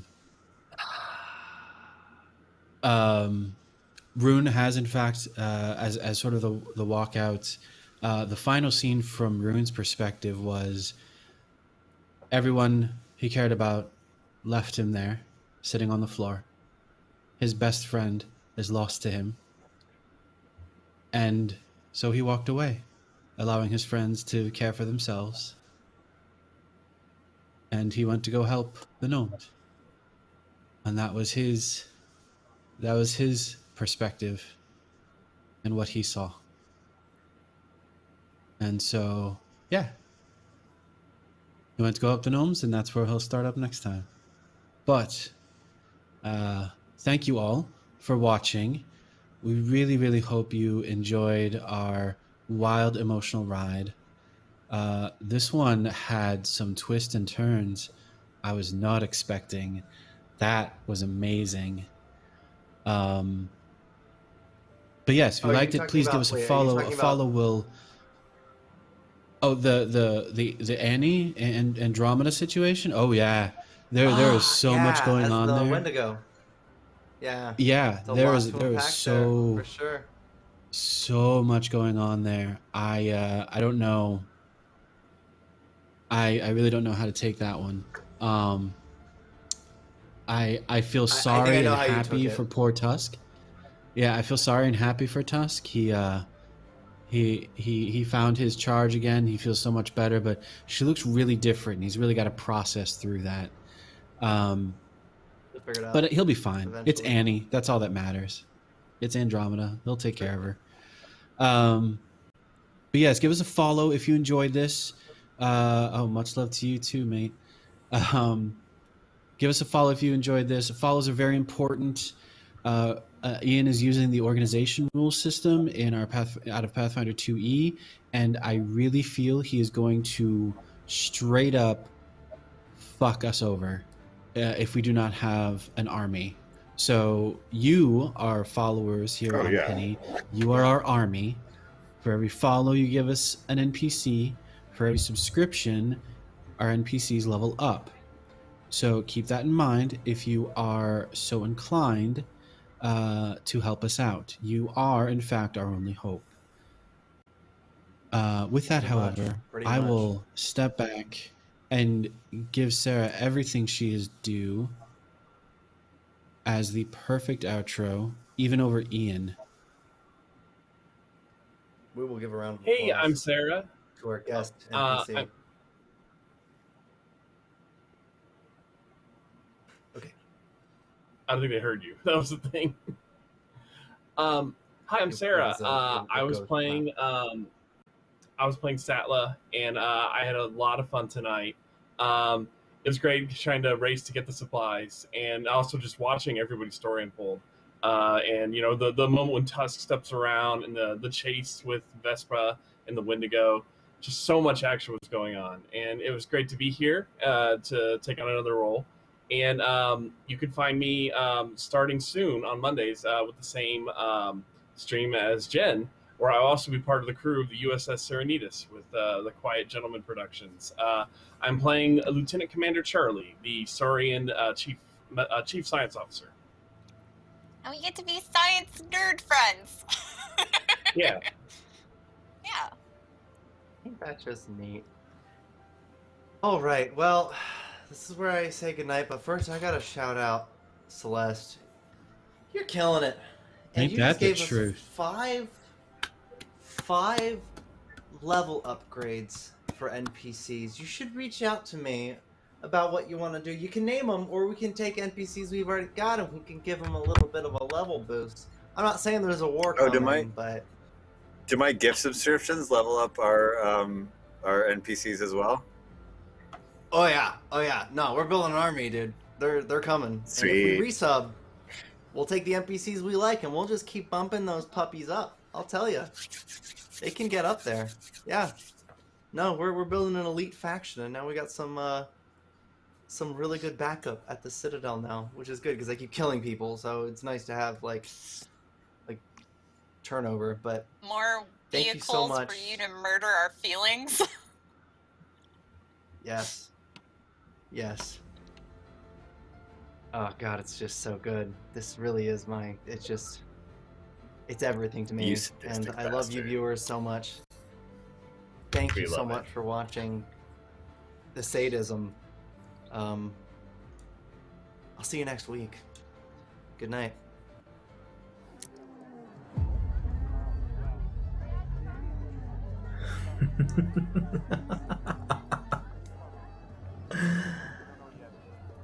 The jungle, Kintargo, Kovlar. Everywhere the Triad has popped up, they have fallen. They won't win. You're right. They'll never win. We've given them no quarter, forced them back into hiding at each turn, back into their holes. Where do they hide now? Along the Golden Road. Coin may ensure their safety in items in time. No amount of gold will protect them from us. Us. Together.